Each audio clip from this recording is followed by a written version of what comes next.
Ladies and gentlemen, we're on for another server smash. Sorry for the delay, everyone. The match is about to begin. I'm with another co-caster tonight, Farah. If you don't know him, he's going to represent Cobalt with me tonight. He's going to give you in detail all the glyphs that I don't know. This is my second outfit war, my third competition, and I'm looking forward to showcasing you this man tonight with me for Cobalt. If you guys are ready for some epic combat, you are in for a treat. Ladies and gentlemen, if you guys can tell me right now, everything in the chat is good, sound-wise, music-wise, we're going to go ahead and dive right in. And this time, I won't be giving away anything. This is a 2-minute delay, ladies and gentlemen. If you're wondering what that means this time, we will not be able to see what chat is saying at the intervals of what we are currently doing. And so I hope you guys will give us a chance to give you the spectator of a lifetime. And there's a lot of giveaways, guys. There's a giveaway that's going to be in the next hour, and there's a giveaway at the end of 1 hour. That means in 50 minutes from now, we're giving away our large prize. The second prize will be at the 1 p.m. PDT mark. Let's go and hop in the game and get a chance to showcase everything. Hi. All right, ladies and gentlemen, we're looking at the Cobalt server. If you guys are looking right there, that's the current lineup. Let me get this green screen up. Let's go ahead and turn down the music. Ladies and gentlemen, I'm going to go ahead and introduce Farah. Farah, you want to say hi to chat for me? Hello, everyone. I'm sure you may or may not hear the voice. It's me. We're here. Let's do this. That's what I'm talking about, ladies and gentlemen. Let's give it up to Farah, who is here tonight to represent Cobalt with me. Can you guys do me a favor? I'm not sure Cobalt would be appreciative of that, but hey, go Cobalt! Ladies and gentlemen. Just kidding. I'm going to push that button too much. I apologize. But ladies and gentlemen, we're going to go ahead and basically get to the next level right now. Let's go ahead and announce our gold winners. Our gold winners right now are 9-1 AR, the 91st Armor NC Regiment, versus 3E PG Zerg Russ versus Toxic Zerg Servers T. If you do not know those individuals, those guys are your gold blanket. We're going to go and check out the silver rank. Sadly, because all three matches are in one go, we will not have that opportunity to see silver and bronze in detail. But as soon as the gold is over, we will rush over to the silver and then to the bronze. These matches last up to 90 minutes. It's a three-way battle. There's a neutral map right there to give you an idea where they all start. This will give you an opportunity of a lifetime to get a chance to see what is going on tonight. So, ladies and gentlemen, we're going to go announce the silver bracket. Silver bracket is the Reapers versus the Sons of Ironhardjar versus the boys. The next one for bronze is Araxium Minutemen versus the Terran Strike Forces versus Trident. I hope you guys are ready for these guys. We're going to go ahead and dive right into the game and give you a chance to see the rest of it. All right, got a chance to move this down. Thank you guys so much for the follow. I appreciate it. Sorry, I will not be able to read the names of the follows this time because I need to focus on the match. This is all the updates. There's a patch that happened for ArsheeTV 2.0. That means he's going to focus on the match. He's going to ask Farah questions. Farah's going to be watching my stream, and we're going to try to give you guys all the nitty-gritty details that are part of the match. Here is the match. Let's make sure that everything is loaded. All right, it looks like if everything is loaded in, and we're getting a chance to see what is going on. Ooh, this is a filter. I should not have done that. All right, match has now begun, guys, ladies and gentlemen. We're going to see them happen in 6 minutes and 22 seconds. This is the time where I will not showcase their base positions.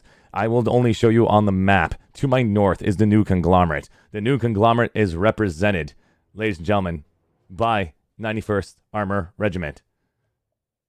I think. Yes. And then you'll also notice that the Terran Republic is Zerg Russ, and you're looking at Toxic Zerg servers. So that means the 91st is to the north. You're looking at Toxic Zerg servers are to the eastern side, and then to the western side is your Terran Republic Zerg Russ. We're currently in the gold bracket, I believe, and we will confirm that as soon as they show up. I will have the ability to go and teleport between all three matches if I need to. Farah, what would you like to go ahead and basically announce right now and let everybody know who you are and what your credentials are, where you've been a part of, advertise right now the other battles you've been a part of, what other castings you've done. This is your field right now, Holy Farah. Crap. What have I not done, I guess? That's what I'm talking about, I'm Farah. I'm old school, like very old school. We did Server Smash. I don't know if you heard about that. Planetside Battles. Did all of that, made all of that, ran all of that. That was fun. We did World Record Smash. That was something we did, so that was kind of cool. We did Outfit Smash, and we did some Base Smash, and we did Lane Smash stuff, always with Smash. And we did a few other things. I do a bunch of sort of casting on request, assistance on request. Master of Cheese, Force Commander of Miller every once in a while. Yeah, it's fun. You know, it's any elite is the outfit I play for in Miller, and hey, you know what? You said, hey, do you want to come along? And I was like, absolutely. This sounds like fun. Let's see what this car crash is going to end up as. Unbelievable. Can you tell me more about the actual outfits? Do you know anything about the outfits that have signed up? You guys are noticing at the top left, there is the current gold rank bracket. That will appear on the top left when it's finalized. I have set this up for the actual gold rank matching. You're wondering why the top left is larger than the top right. The top right will represent the bronze and the silver when it gets refreshed. If you're wondering what I just did, I just went ahead and had a second computer streaming just this screen. This is all it's doing right now. There's a second stream. What? I think Ewok needs to refresh. Ewok, if you're watching right now, I need you to go ahead and refresh your outfit browser as soon as possible. You are currently looking at the old one. Go ahead and do a quick refresh if you can on your screen. I know I'm 2 minutes behind. I got to go let you know personally. Oh my God. That is another a little interesting delays, bug. man. Aren't these so much fun? Delays are fun. It's like when somebody tells you in chat, hey, you're too quiet, and you're like 15 minutes outfit delay. Browser. Press escape, then go back into it. It's still showing the old info. Thank you. All right, he's refreshing right now, and he got disconnected. He was disconnected, and he's going to go ahead and restart right now. While that's happening, we're going to go ahead and basically, we have about 3 minutes right now until his stream is getting back up in just a minute for his game. Letting you know right now.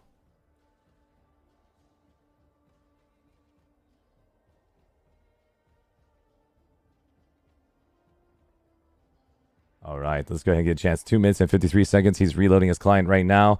Technical difficulties will always exist until we have the opportunity to see all of the actual brackets, all of the actual scoreboards on the main server. Hopefully in the future, we don't have an opportunity to see all the matches at the same time. We'll have a chance to see them separated by hours, by time, so that way we have an opportunity to see a bronze and silver match live on the screen.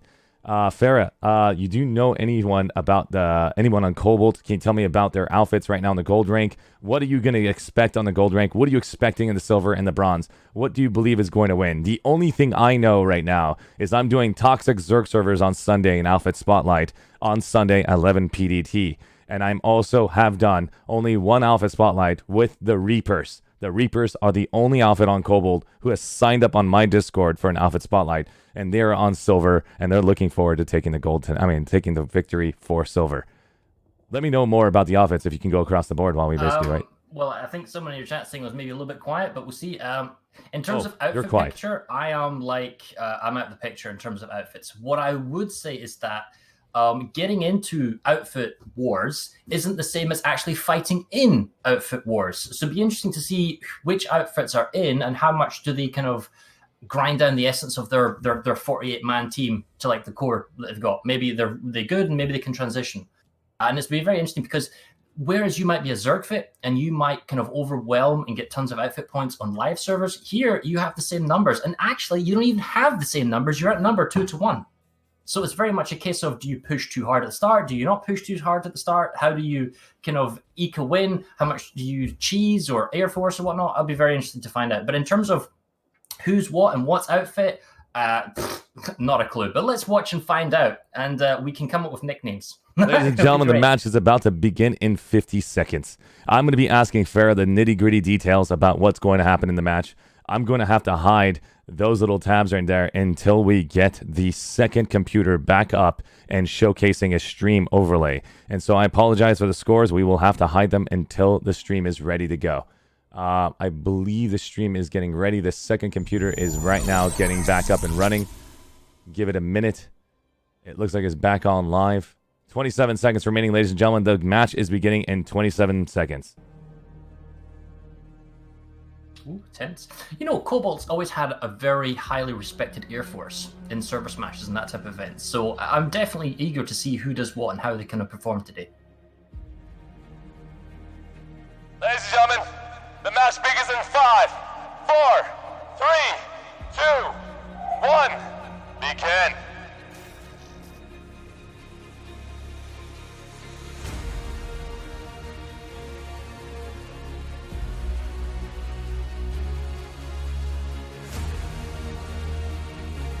Let's see what these guys are at.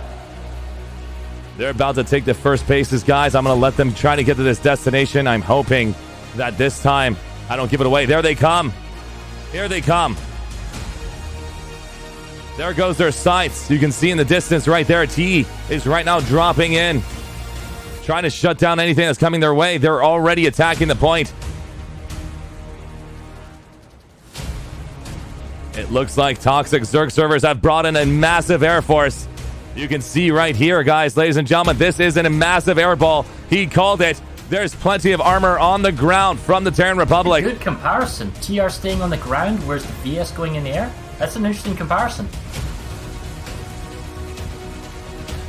I mean, air's got by far the better mobility, right? And how much does proxy rep work now on Sunderers? Not that much, so the Liberators are just going to pound them into the ground, and you're going to see all the tanks being annihilated.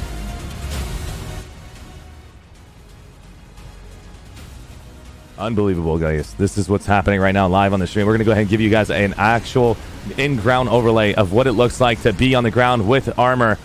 And these guys from Toxic Zerg servers are taking advantage of everything for being in the sky. And oh my god, they just lost 2 of their sites. Terran Republic is having a tough time right now. 3 EPG is doing whatever they can to maintain this fight right now. And I got my overlays back up. Let's give you a chance to show you guys scoreboards. Scoreboards are officially up, and now you're noticing right there the bases have now been captured across the board. Timing-wise, 45 seconds of 55. They have ignored that base point, and it looks like it was a tough capture on the left-hand side for their team, and that is a shutdown on the right flank. Thankfully, they were able to take this up, and it looks like Toxic Zerg servers have pulled out a couple of armor right after airball has went down. What do you think is going to happen next? Are they going to continue the airball, or are they going to go ahead and push down the middle? You always do the airball at the start because the initial pool and the vertical pool at the start is free in terms of nanite costs or resources. So that's when you bring out your heavy guns. And there is going to be an element of attrition in this, but if I have an airball and the airball is deadly and it gives me the max mobility, I'm going to keep on using that. If my air force is better than your air force, I'm not going to stop. Hey, there's something unique happening right now on base B right now. Even though they have right now completely captured this point, this will go to the B point, but Toxic Zerg servers have cleared them off the point. You're noticing right here, they're already taking the base at the entrance. Do you think right now is an appropriate time to say that the gold rank match for this one will be a quick one, or this is going to be a devastating victory for one, or it'll be a massive competition? Because one team, I won't announce them, have announced that they are going to get the W the fastest timing that this server has ever seen. Okay.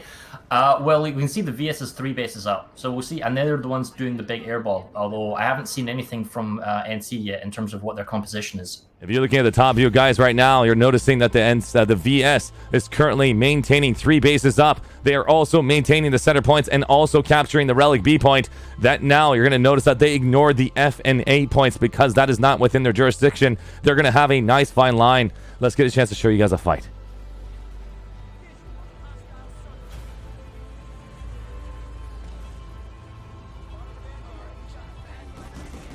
High ground with the Mag Rider. God, that's annoying as heck to shoot down as a Vanguard.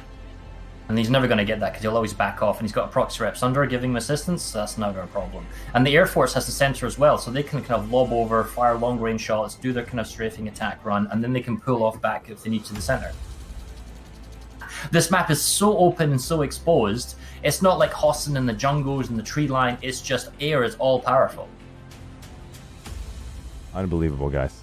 Unbelievable. If you guys are looking at the scoreboard right now, the score is being calculated on live. This will give you exact score. I don't have to go to the Alpha tab anymore. You're going to notice what's happening for all the servers right now on the top.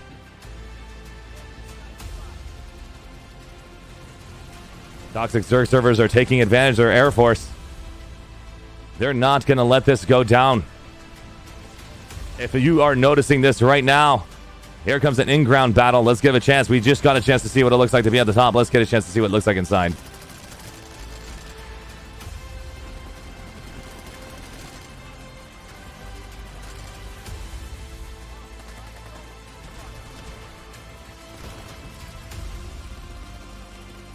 Toxic Stir Service has taken that point as well.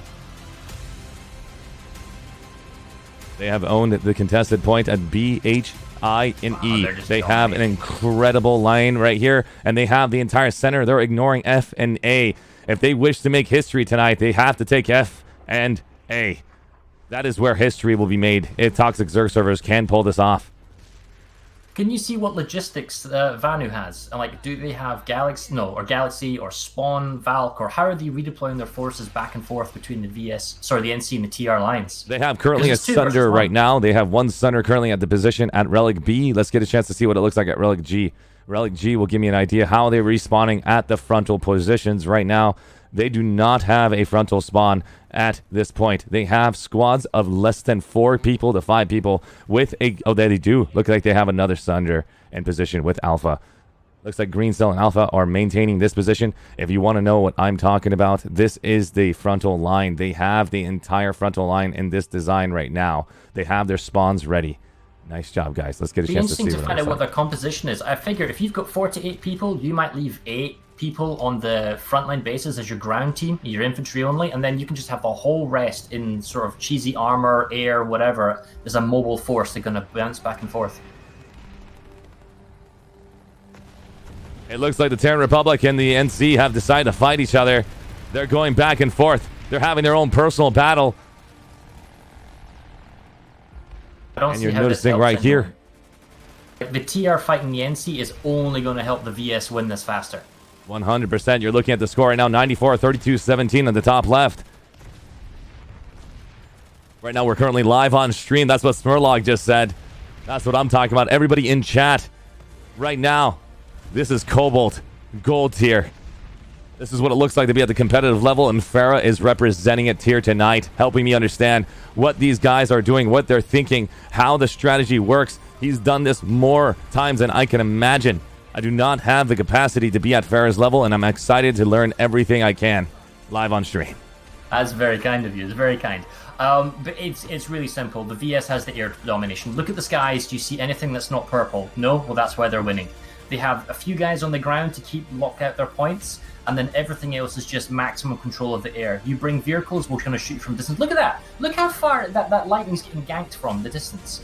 It's like, and the VS have got the air, and everyone else, TR, NC, are sticking to the ground. Plus, they're fighting each other. If I was NC and TR, I'd stop fighting each other, or minimal numbers, and then go everything ham on the VS. But the VS are just going to bring in the Death Ball air, annihilate anything that's close to the base. They have a couple of infantry on the ground to keep the point down. It's just not going to go anywhere. You need to get air here. It's all powerful in this map. Well said. If you're listening to our call, I know there's a 2-minute break, but the new conglomerate and the Terran Republic. This is the time to work together. This is the time to take down the Vods sovereignty. What do you think about that, Farah? I'm not entirely sure an authoritarian and a freedom fighter faction are going to go along, but to be fair, they could not kill each other rather than work together. But look at this. The NC are pulling nothing but an armored column down on this base. It's slow, it's cumbersome, it's seen from miles away, it's going to get shot up. It's just not going to work. If it was me and we were losing this badly to the VS, I might just recall the entire 48 people and bring out 48 scythes or something like that if I've still got the resources, and take back air control. Or 36 people and have someone ground go near, but this is just not working anymore. 100%. I mean, you know this is coming up, right? So you can't excuse yourself that you didn't do any form of training. Like, in the early days of competitive gameplay, when it was 24 and 24, you knew that air would be an important element. So it doesn't matter if you were the best solo FPS gunner that your outfit has and you're terrible air. You have to practice flying your ESF. There's no question about it. You got to learn at least some competency in air shooting. At the very least, you got to be a sitting duck so that when they're shooting you down, someone else can shoot them down.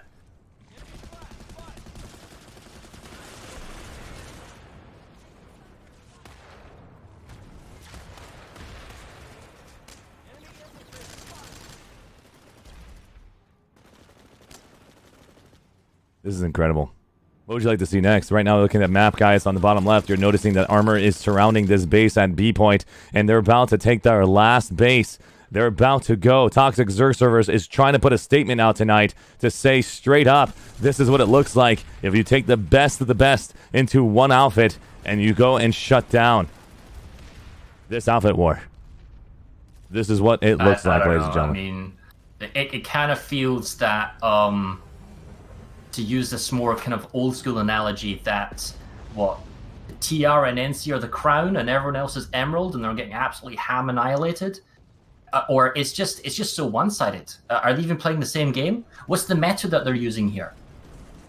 You're 100% right about that, constantly Sundras, tanks, armors, ground vehicles. That's not going to do anything to air. You might do a zonal denial where you kind of lock out a certain amount of airspace, but they're going to shoot you from a distance, they can annihilate out, or they're going to fly and bump out. There is only one base remaining for Toxic Zerg Servers to take over right now. They need to take down F if they truly want to make a massive statement here tonight. They already have made a statement, but understand this. The moment you take the F base, you have completely done a boom shakalaka moment for ArsheeTV. That means if this base goes down, you have shown to the world, all servers, that if you want to be at our level in Cobalt, you got to make this happen. Right now, that's what Toxic Servers just did right now, live on stream. We're gonna get a chance to see if they can make it happen. There's a momentum play because I can see it's 2-minute base captures. If theoretically the VS needs to wipe them off here, but that would pull up more numbers than they have because they are 2 out of 1. So I mean, theoretically you should be defending the base you have rather than taking the base you shouldn't have. But those are other rules. They could push hard on the TR, push the TR off, and then try and go for VS, so the NC. But this is the thing. Now they're down to their final base. I think the NC and the TR are perhaps doing this wrong because, yes, you're pushing this one base, but you should put in both bases. You should maximum pressure on the VS and try and split them up. So they're fighting on 4 zones rather than just 2 at the moment, which is what it looks like.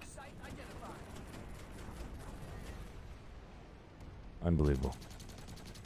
Ladies and gentlemen, we're about to see it go down in 54 seconds. 36 seconds for them to basically try to maintain this. I don't think they can pull it off. Relic A and Relic B, so that's good. So there's extra pressure. So they'll probably take those 2 back because the VS, they're trying to push F and they don't have the ground numbers to fight 3 fronts. And now that the NC are actually on the base with their infantry, they'll have their medics keeping them raised up. Maybe they have a Sundra. So that logistic element has to be destroyed by the air, but the air can't be everyone at the same time. So in this element, they're just spread too thin to take all bases. And the thing is here, also, the NC and the TR are not actually fighting each other anymore, which means they have the numbers to be elsewhere. Like, all their maxes are bursters. NC maxes that are bursters. Oh, okay, fine. I know, man. Farrah, tell me more about what that means.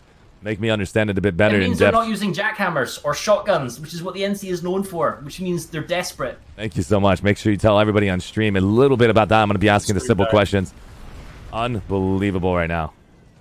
Oh, your stream's gone. What? The stream died. Your stream, yeah, the stream's dead. Yeah, your stream's dead. What? It says it's Your still on. stream's down. I know, but it says refresh the page. Refresh the page. You mean like refresh the actual Streamlabs or I'm end the stream and refreshing your restart? page. We'll see what happens. Connection's bad. Oh, you're up. Connection's You're fine. bad. You're fine. We Okay, just okay. refresh the page. Awesome. Can you confirm that one more time, Ewok? Yeah, it's working for me. It's hit or miss, though. It keeps connecting, disconnecting, connecting, disconnecting. Everyone's saying that. Let me go performance out. I'm going to go ahead and turn off the other information that I've got presented here. We're going to go ahead and turn off music. We're going to go ahead and turn off everything just to save on bandwidth. I'm not sure what's happening, but that is how it works. ISPs are amazing, guys. COVID-19. I praise you. So right now, you guys, you're noticing right now, air balls are the way to go. If you own the sky, you own the map. That is what it looks like right now tonight. Especially this map. It's so open and exposed. It's not like there's large mountains or, like, you know, on Amrish, you've got the central kind of rock formations and that you can kind of hide behind and use to your advantage and hide kind of vehicles, or put anti-air really high up so you can shoot down the air force so there isn't like an air ceiling. Like on Indar on the south, you have the advantage because the landmass is so much higher and the air ceiling is like so much lower that you can actually hit stuff. Here, that's just not the case. Unbelievable right now. They're about to take all four territories, and it looks like they're about to... Oh, what? They got F, and they kept got A. F, but they kept A, but they basically lost B at the same time. I'm looking forward to seeing if they could... Well, they did take F. That was the biggest one, but if they could have had all... Is that a save on C that's about to happen? Okay, and there's a save on H. So the thing is, the NC base, interestingly, in the top right, that's actually safe for the time being because there's a momentum play because of the double cap. So they don't actually need any population at that base to defend. You're 100% and they can move their right. whole top out of B to somewhere else. They're right now basically moving their whole pop. They're basically moving to C right now, and they're getting shut down just trying to move out. And you noticing right there, they have now brought out ground troops, and they're shutting them out at the ground level. See, one of the problems you have is it's easy to necessarily take the base right outside your work gate, but when you need to move from one base to the next, then Snipsel, Snipsel's on Cope. I know Snipsel. I actually know him. He's a cool guy. He does a lot of lane smash stuff, and he's playing other games with me. Anyway, back on topic. Logistically speaking, when you attack a base, you need spawn options. You don't need more than beacons. You need control, and that comes with the air, and with the air you get the ground, and then you have all the logistics and those spawn options, and you push on a base and you take it. Because if you just go in purely as infantry and beacon in, you're light squishies. You get pounded by the vehicles and the ground or whatever. They get rid of your spawn options. They get rid of your your beacons with EMP grenades and whatnot, and then they just wash you off. They're trying to do everything they can, guys. Ladies and gentlemen, they are trying to do everything they can to shut down this air army. And this is devastating right now to be on TR and on the NC due to the fact that they have to try to scramble to not only try to take bases, but try to stop this air ball. This is an air ball that is consistently being used as massive amounts of resources in their favor. This guy will finally go down. Finally, we've got June. What? No! I cannot believe he survived. Oh! Yes! He actually finally died. Straight into the That's TR. right at the TR. He did not expect that. Shun just goes down. Oh! Everybody type in chat F. He's still, oh, no, he's dead. Okay. Yeah, he's gone. So what's the TR armor column doing? Like, I think they're just gonna have fun with the TR armor column ball, and they're just gonna go drive around, do the tactics they do on the main server. This is what traditionally I would do to have fun with shenanigans. Get your friends to get together and make a TR ball and just drive around and kill people, showcase yourselves in a fun light, and that's what they're basically trying to do. They're waving to everybody on the camera, saying, "Hi, Mom. Hi, Dad. I'm here, just having fun." This is what Planetside 2 is to me. And ladies and gentlemen, we just saw the W just happen here right now live. 500 points to Toxic Zerg servers. They get the W just now. Let's go ahead and hop over to the next locations, guys, and let's showcase their bases.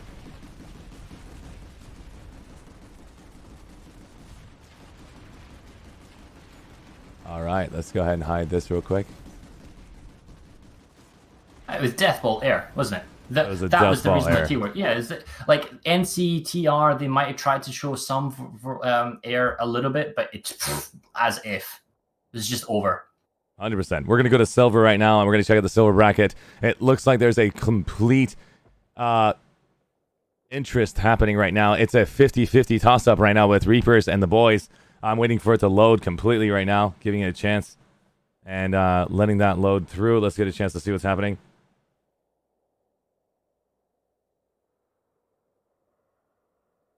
All right, waiting for it to load. Come on, this is the time. The thing is, this is almost kind of goes back to what I was saying before, Arshee, about the qualification mechanics of this game mode.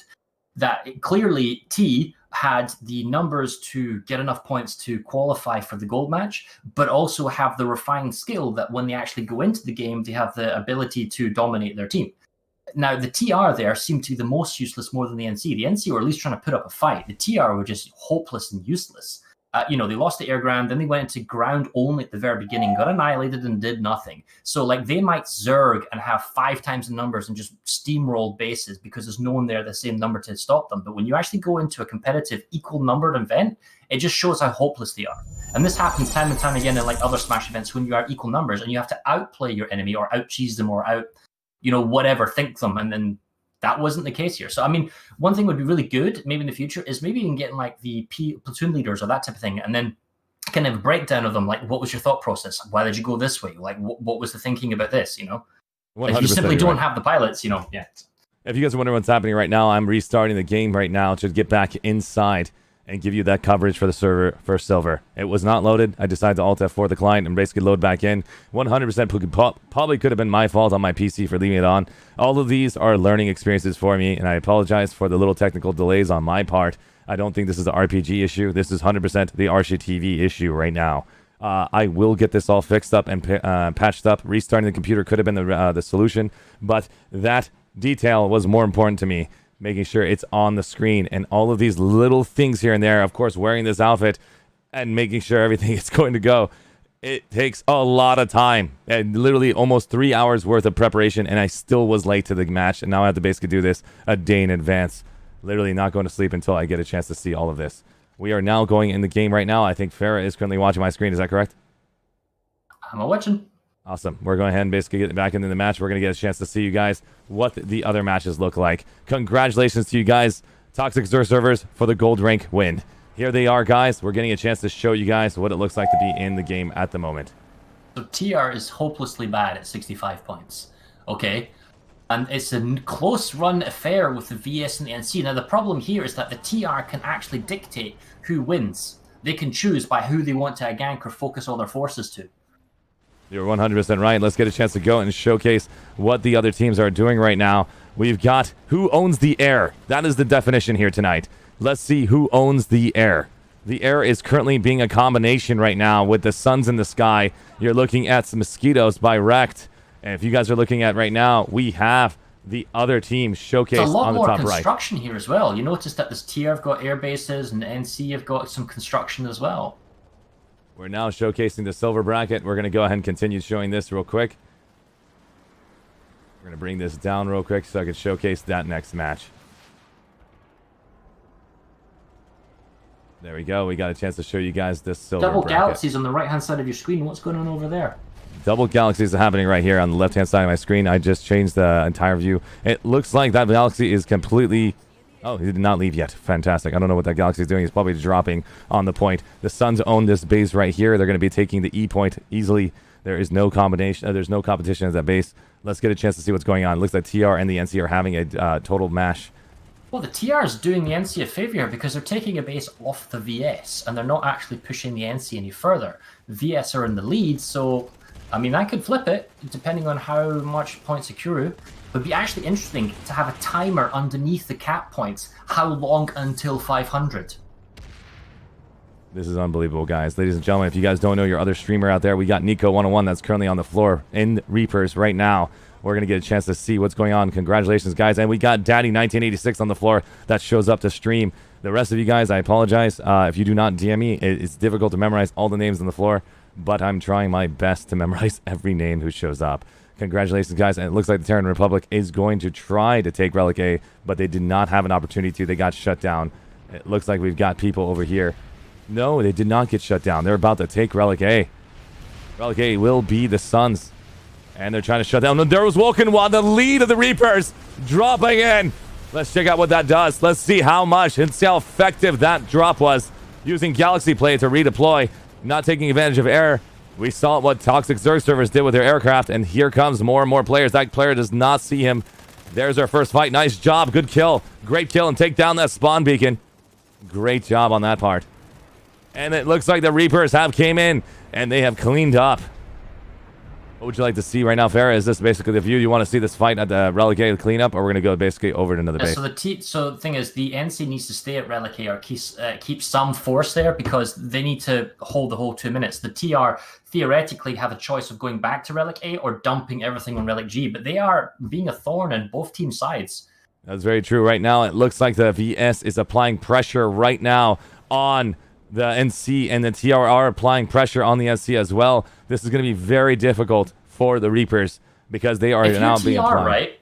If you're TR, how much do you want to screw over the NC? If you don't want the NC to win, then what you're doing right now by going after G and A is basically giving the win to the VS. However, if you're like, oh, you know what, the VS don't want them to win either, then you go after them. But it sounds to me the TR is focusing almost exclusively on the NC to stop them from winning. They know they can't win, so they're not going to make sure that the VS doesn't either. Makes total sense. Makes total sense. Well said, by the way. They're holding these points. They're holding the entranceways. They're just using a simple tactic here. maintaining as long as they can until enemies arrive. It looks like they've got pushed off the point. No, they're going to hold the point at Relic H. They're going to give up Relic B for H. I'm curious why. This is going to be an interesting one. They have to send members over. It looks like they just did. Right here has been cleared up. We're going to go ahead and drop over to B again. Let's see what B is doing. Nice job, guys. They've dropped their players in. Let's get a chance to see what an infantry battle looks like. Infantry battle is on the floor right now. Do you want me to get into closer to the floor, or is this a good view? This is fine. Sensitivity in the mouse, I'd probably tweak it down and not jerk a little bit, but it's irrelevant. Like, you're seeing what you're getting, and it's fine. It's close. Is it actually flipping the cap point now? It is flipping the cap point right now, and it looks like the Reapers have taken it. Well done, guys, on this base. We're going to go ahead and go to another base. We don't want to stand by. We want to see where the major changes are happening. It looks like they're going to this base over here as well. What about the 12 seconds on the E? Is that flipping or not? 12 seconds on the E's right now at the A point, you mean? A, sorry. Yeah, A, sorry. Let's get a chance to see what this means. Oh, double gal? Is that repop drop? No, it's just, no, they were just trying to pound in with double proxy rep galaxies. No, it's not going to happen. Sad face. Very close call. Yeah, a little bit too late. Very close call and trying to stop them, and this will probably be their downfall. No, not at all. I take it back. Their downfall will only exist until this point hits. It is 442 to 413, 412. This is going to be a tough battle, guys. I'm telling you right now, the moment that VS takes this base, this is where they're going to get the W. The NC has to throw everything on Relic A. That is their only way to win and defend Relic G. The TR is going to have to do what they can.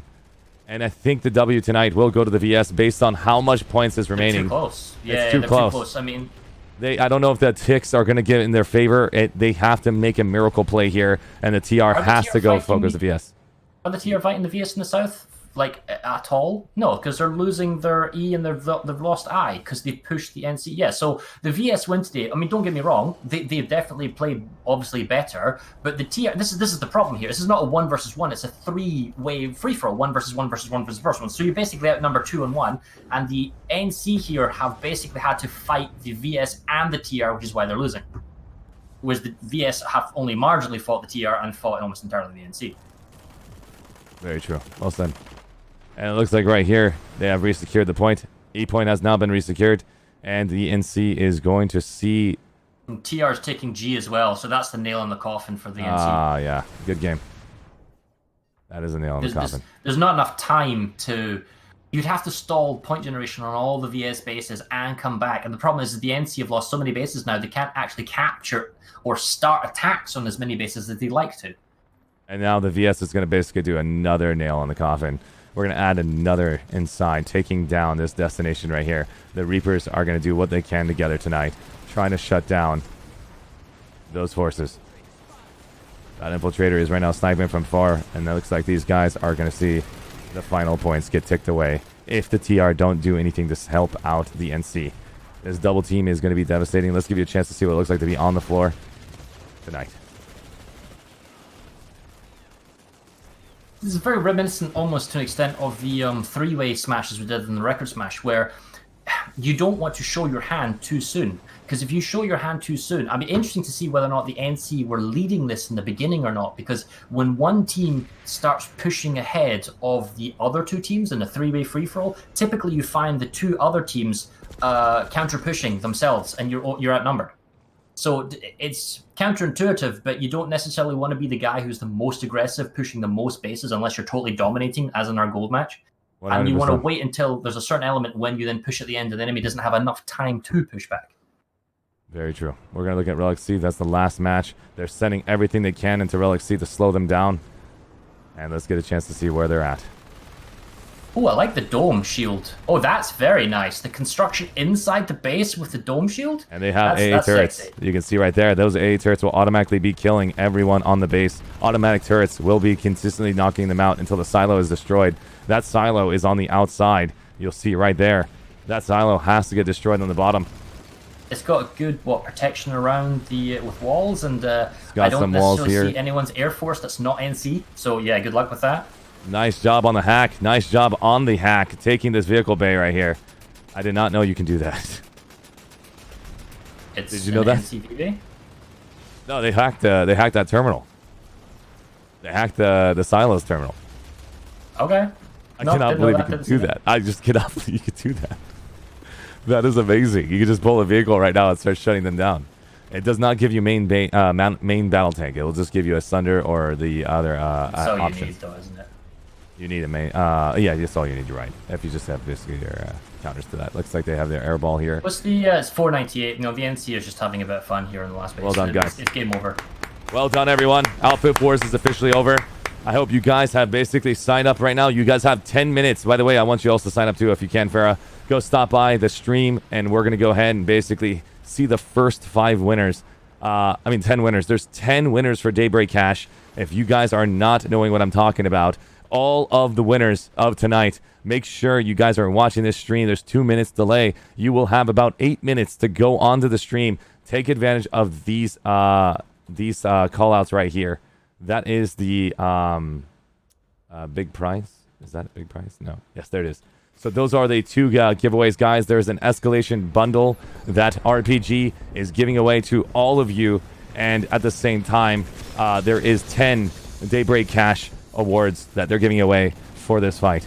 We are also going to try to go and give some love over to Soltech because I did not have these abilities when I did the Soltech server. It is my fault, not RPG. Please do not blame them. And I just don't know all of these functions on Twitch. I'm too brand new to this. I'm only 4 months into Twitch, and I'm doing whatever I can to give you the best content that you can imagine. Everyone, congratulations on Cobalt. You guys deserve that victory. We're noticing that victory dance right now is happening inside the sanctuary for the VS. If you guys want to go and take that massive photo, look at these guys celebrating right here live. They're having a grand time. Congratulations, all of you, and getting that W. It looks like there is a total of 2 VS victories, 1 for gold, 1 for silver, and 1 for the NC for bronze. Congratulations, you guys, and good job to all of the TR representatives. You can see right there, taking the 2nd place on bronze, and you guys did fantastic for showing up and having a good time. I appreciate all of you guys who did stop by and have that epic moment. If you are watching and you are from the Toxic Zerg servers, if you wish to have that interview, this is the time to do so. I would love to have you guys come on the ArsheeTV Discord, and I'd love to have the opportunity to get a chance to see you guys. We're going to do a Cobalt and Miller combo to make sure we say thank you to both Cobalt and thank you to both Miller for giving their all. I don't know the actual setup for right now, Miller, but I believe Favor 1 is going to probably do a raid over here, and we're going to get a chance to see Favor 1 together and do both Miller and Cobalt and hear their strategies. Congratulations, you guys, for the W. Farah, what was your expressions? Did you expect this? Well, it's hard to know what was going to happen at the beginning, but in the gold match, it was very clear who was going to win and how they're going to keep on winning. It would have taken the collusion between the NC and TR to fight back against the VS, but the TR were nothing but wet toilet paper in the gold match, so that didn't go anywhere whatsoever. In the silver match, it was a close run affair between the VS and the NC, and I would have liked to have seen a 1 versus 1 in that scenario where the TR weren't necessarily chipping on the sides and causing chaos in a very already chaotic battlefield. However, that being said, it's a 3-way 1v1v1, and in that case, it was actually quite enjoyable to see how the TR were messing with each other and then dictating the flow of the fight. Because if I can't win, I'm going to make sure the hell you can't win either. Fantastic. We're going to spend... I will be casting the Connery server as well. And at the same time, if this gentleman here, Farah, is interested in co-casting it with me, I'd love to have him. But if he has to go to sleep because of time zones, that's okay as well. We'll wait and see how the time zones work for both of us. This was a last-minute thing where I had the opportunity to learn about Farah. This is my first time co-casting with him, and I believe he did a fantastic job. Thank you so much, Farah, for stopping by at a short notice and giving the intel that you have about this game at the level that you've described. I can already tell, basically, I've learned enough just by understanding the entire dynamic and the culture of what Planetside 2 competitive play looks like, and you said it so clear and concisely, I could not have matched that level. I appreciate that. No, you're welcome. It's all about cheese, guys. Cheese more. That's it. It's oh wait, no. There's one more. What's the other thing? Force multipliers. You heard it here first. Force multipliers. Explain to me what that means. Yeah, oh, I said it so many times in casting that whenever you heard that, you take a drink. But ultimately, ladies and gentlemen, take that drink right now. Yeah. The way it works is basically you have the same number of people as the enemy team. It's the same 48 versus 48. So if you are just a simple infantryman who's fit slogging it, you're not really being that effective. But if you bring 48 Sundras, or you bring 48 Galaxies, or you just bring powerful force multipliers that enhance your ability to fight in an area, then you are going to win. And if you use it smart and you run into a base, or maybe the base wasn't designed to allow vehicles in it, but if you have figured a way to cheese and get 4 Sunders on the capture point, all with proxy rep, and you're blocking all the doors, then simple plebs who redeploy into the spawn room are not going to get to the capture point because you're force multiplying, and it is cheese. And then it's extremely effective in equal level fights. But it to be seen how that works on this continent. Well done. Well said. There, got a chance to get away from the ground. So, ladies and gentlemen, right now, if you guys want to get a chance to see your server and your screenshot, I will be inside of the Sanctuary, Sanctuary 1, and you're noticing Toxic Zerg servers are grouping up right now for that photo. Congratulations to you guys. We're noticing you guys right here for that photo. Congratulations to Gold Rank to Toxic Zerg servers, guys. That was for Cobalt, and they have won it for the Vods Sovereignty. That was a legendary play. Thanks for showing us the highest skill that we can imagine for Cobalt play right now, because you guys represented gold and we saw what that looked like. Unbelievable on all of you guys, and I'm looking forward to getting a chance to meet all of you guys live on stream. Can I get all of you guys that are interested in talking that can maintain TOS for Discord, for YouTube and Twitch, and maintaining family friendly? It means like zero cussing. Stop by and have a chance to represent. So I need you guys to go and join the ArsheeTV lobby, and then from there we'll have an opportunity to go and grab you and move you into the Reps Alpha War channel to have you have a chance to hear your perspective and what it was like. Farrah, if you want to go ahead and message your friends in there, let him know that basically come into the ArsheeTV Discord. This is the time to do so. I'd love to have any of these guys ready for that conversation. Unbelievable, guys. That was gorgeous. You guys did a fantastic job. The entire... Did you sign up, Fyro, by the way, for the Daybreak Cash? It's 4 minutes remaining. No, I haven't signed up for anything. Okay. So if anyone wants me to do anything, I'm just, hey, ask me. Yeah, sure, whatever. So here is the event info right now. This is an event info for Daybreak Cash. I'm sending this directly to you. Go and click on that. Sign up. The more you sign up on there, the more entries you'll have for a chance to win between 10 Daybreak Cash. And Farrah, if you want to basically get that done right now in the next 4 minutes, it will close in the next 4 minutes of this conversation that I'm having with everyone.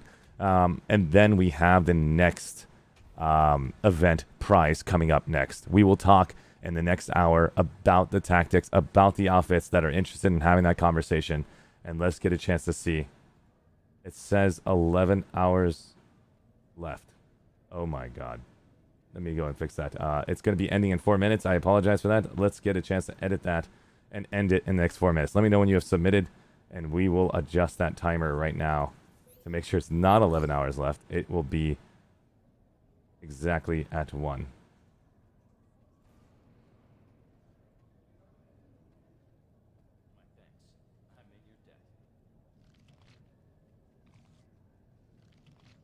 There we go, guys. 117 seconds remaining. 117 seconds remaining. Make sure you guys go to this event. Grab it quick. We will announce the 10 winners for 1,000 DBC. Did you sign up, by the way, Farrah? I did, but it would be a little bit rigged if I won while being your co-caster. No, not at all. Don't worry. If you did not sign up, not a problem. Thanks, man, for showing up. You should sign up. You did do some work tonight, and I'd love for you to have that chance to win as well.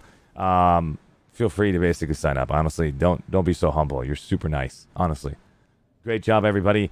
Great job, Toxic Zerg servers, for that W. And we're currently in the Sanctuary. If you don't know where that's located. And at the same time, Farrah, can you tell me more about what you didn't see from a lot of outfits? What would you tell those outfits that are currently watching for their server smash? I mean, for their outfit wars. I apologize. On this thing, it's 48. I mean, you have plenty of spirits casting, and so from casting, you also saw strategy from casting. You said error is the most important. In this map, it's clear. Like, everything doesn't work its way up. It works its way down into a bowl, so it's like a killing field. And then everything, like you've got clear line of sight with air as well. And the thing about air is it's not the fact that it allows you to dominate and kill off enemy armor and enemy logistics, which is, you know, one element that's very powerful. It's also the ability, the freedom to move yourself. You are free. Your own ground is free to move because it's not getting blown up.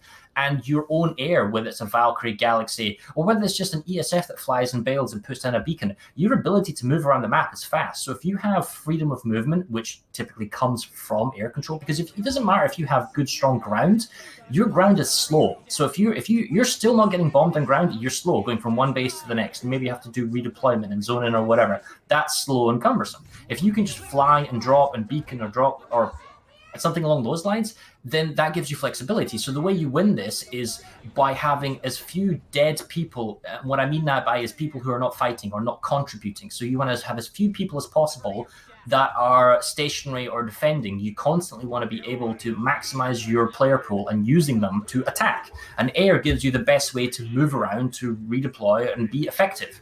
I mean, you could have, like, say, if you're fighting the NC and the D and the, you know, you're fighting two fronts, you can have the minimal amount of people on the ground to control the point, and then they hold the point so that your air or future can leapfrog forwards, capture the next capture point. Once that timer is ticking, you don't need anybody on defense anymore, because if you've got the air, nobody has logistics on that base and no one can sneak stuff up, and then you can just move your entire force and leapfrog to the next base, and then you fight there and you dominate the control and you dominate the spawns. If they don't have spawn rooms in that base, then it's essentially a neutral base in terms of spawn options because there's no spawn building. So then they have to come from the warp gate. And if they have to come from the warp gate, then you're going to see them coming from the air. So it's like it's a snowball effect. It's like, it's really powerful if you can control freedom of movement on the map. And that's what I would focus on. If you're practicing or training or working towards this, it's one thing to get into it through output points and playing on live. But once you're actually here, I would practice definitely on your FPS player skills when you're on the point, and also your flight skills, ESF skills, or your Valkyrie, or your Galaxy, or whatever. Because that's what, to me, from what I've seen so far, is the most important element. Well said, man. Well said.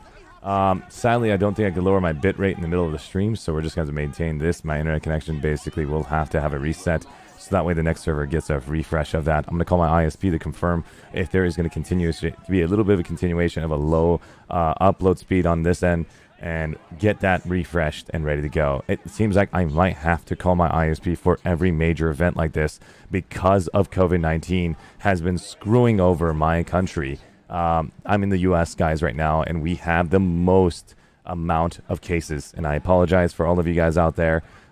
This is going to be an ongoing issue for all of us out here. It'll be the same issue for Daybreak Games. It'll be the same issue for any company that runs an internet program, because it will be saturated down to the T.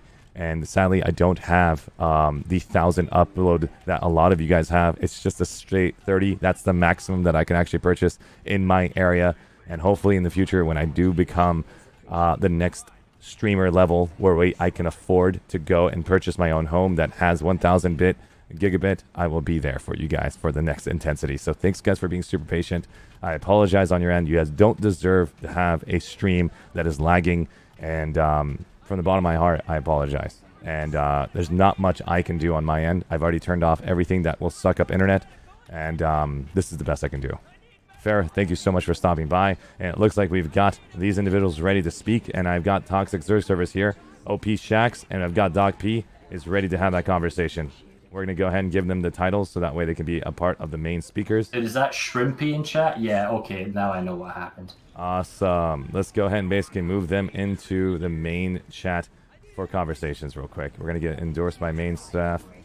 I'm going to go ahead and make sure I stop by and get a chance to speak to them first, Farrah. We're going to go ahead and hop over there as well and get a chance to hear what they have to say. And I'm going to mute the system audio to confirm that they are willing to maintain those TOS rules that I'm asking for. 1 second, muting system audio.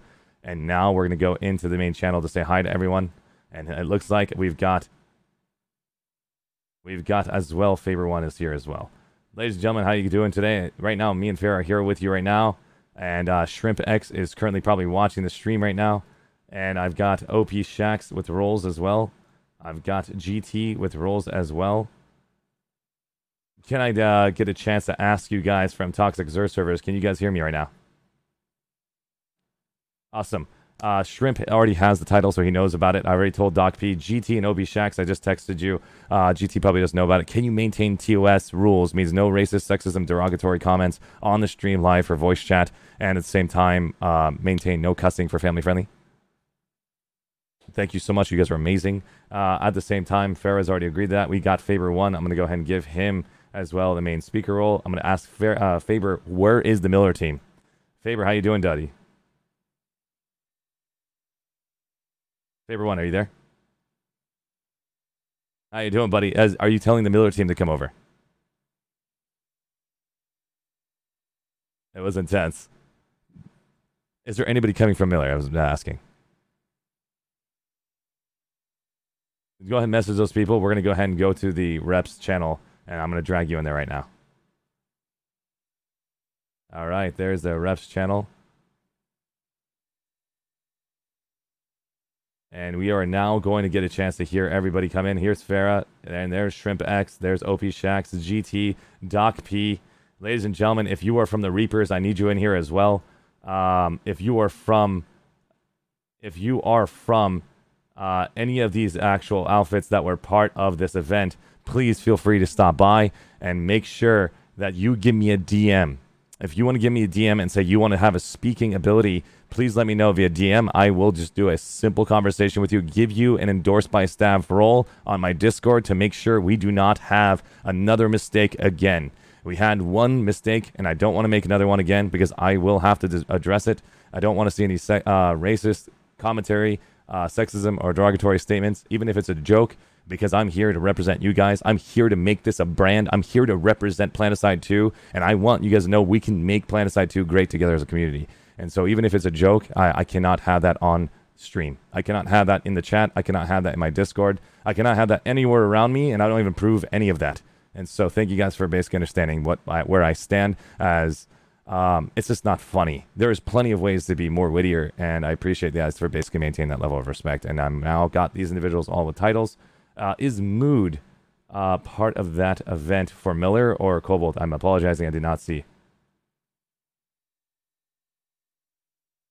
Cobalt Silver, thank you. I'm going to basically go and talk to Mood real quick. Mood, how you doing, buddy? Mood, are you there? It's Fenrir. How you doing? Can you maintain TOS for Discord TOS and maintain no cussing? Awesome. I'm going to go and drag you in the channel right now. You have now the rights. Interlude, can you do that as well for me? Thank you so much, man. I appreciate it. Make sure there's no cussing, as well as Billy, can you do that as well? Thank you, Betty. You're amazing. All right, guys, go ahead and hop into the Outfit Reps channel. I will see you guys there. Ladies and gentlemen, we have all these gentlemen here right now tonight. I have Faber 1, who was basically broadcasting the Miller server. We're going to go and ask Faber 1 to go ahead and begin talking about Miller, and then we will come into the Cobalt server. We have majority of these individuals here. I want to give Faber 1 a huge shout out from his end. And if you guys don't know Faber 1, he is one of our Twitch streamers. He's one of our YouTube content creators. These guys are the reason why people have an opportunity to see our product and actually come and enjoy this game. And so I'm always going to try my best to let everyone know, if you want to stream, you want to do content creation, you want to learn how to make machinima, you want to basically learn how to do cinematics, I have those connections for you. I can connect you to those people. I will direct you as much as I can. I'm doing this for free. I'm here 24 hours a day, and we can make Planetside 2 one of the most global games in the world, and we saw that tonight. We saw what Toxic Zerg servers did. They shut down the entire competition in minutes with their team play and their knowledge of the game, and I have an opportunity to learn from Farah. That was legendary play on your part, guys, and god damn it, man, that was great work on everyone who just showed up tonight. I know you guys had to face one of the top teams out there. It probably was a little painful, but don't worry. You had fun. I saw your outfits moving around with your repair sunders, going around shooting down targets. Even though that you guys knew the victory was out of sight, you still showed up. You still applied yourself, and I commend you for doing that, guys, because that's the toughest thing to do, is to fight till the end of the bell. And so, Faber 1, can you do me a favor and tell me what was it like for Miller? And tell me who won, what was the gold rank bracket, who was the 3, who was the silver bracket, and who was the bronze bracket, and what was the victories for that. And while that's happening, all of Miller, please stop by And let me in the DM that you want to get a chance to speak on your server as well.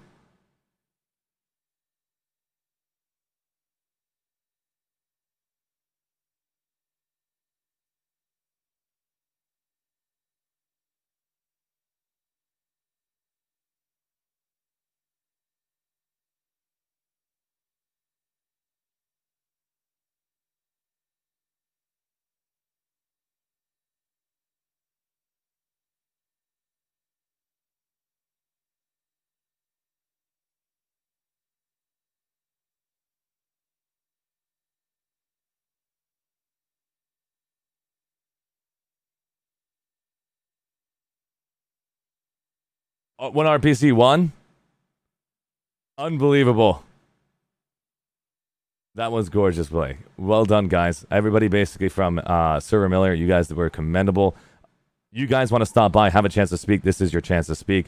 Favor, what was one of the toughest things to do to cast this thing? I'd like to know your opinion, what it was like to cast this for the first time. I know it was my first time on Soltech yesterday, and I failed miserably by not having delay. And we're going to go into tea just after this. Oh, man. You got killed during Outfit Wars. Oh, no. Why?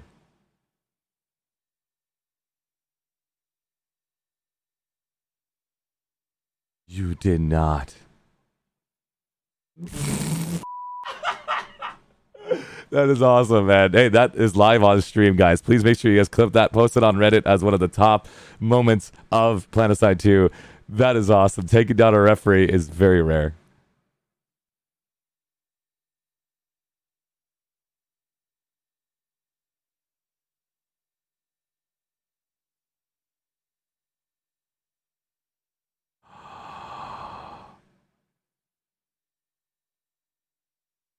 No way. So yes, that's a good action implementation. Guys, we're going to go ahead and talk about everything we want to add to the observer cam in just a minute. We have so many people here tonight just to speak, and I want to know about that. We have 1 hour from now to have every review. There is another major prize coming your way. Let's get a chance to hear the leaders of Zerg Toxic Zerg server. Who is the leader, and who wants to speak? And make sure you say your name. Ladies and gentlemen, we've got Doc P in the house. How you doing, buddy? Awesome.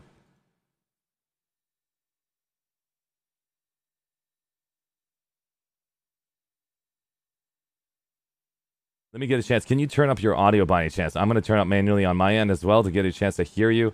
Do it one more time. Say hi to chat real quick. Awesome. Sorry, my fault. That was my fault. I basically raised you up again. Does that sound good for you guys? I'm currently trying to add Faber1's link into the Twitch stream. There it is. Faber1 Twitch. Fro Miller. I got to add another icon. So, Dog P, what was it like to be a part of this outfit, the lead? How long has Toxic Zerg servers been alive? Oh my god, I had sound. So I had muted. I had muted. I apologize. The audio is now on. I meant to unmute it after I've done my TOS rules. It is now on. Doc B, can you do the same introduction? I'm such a... This is all a solo outfit right now, guys. I'm all by myself over here, and I'm trying to do this all at the same time.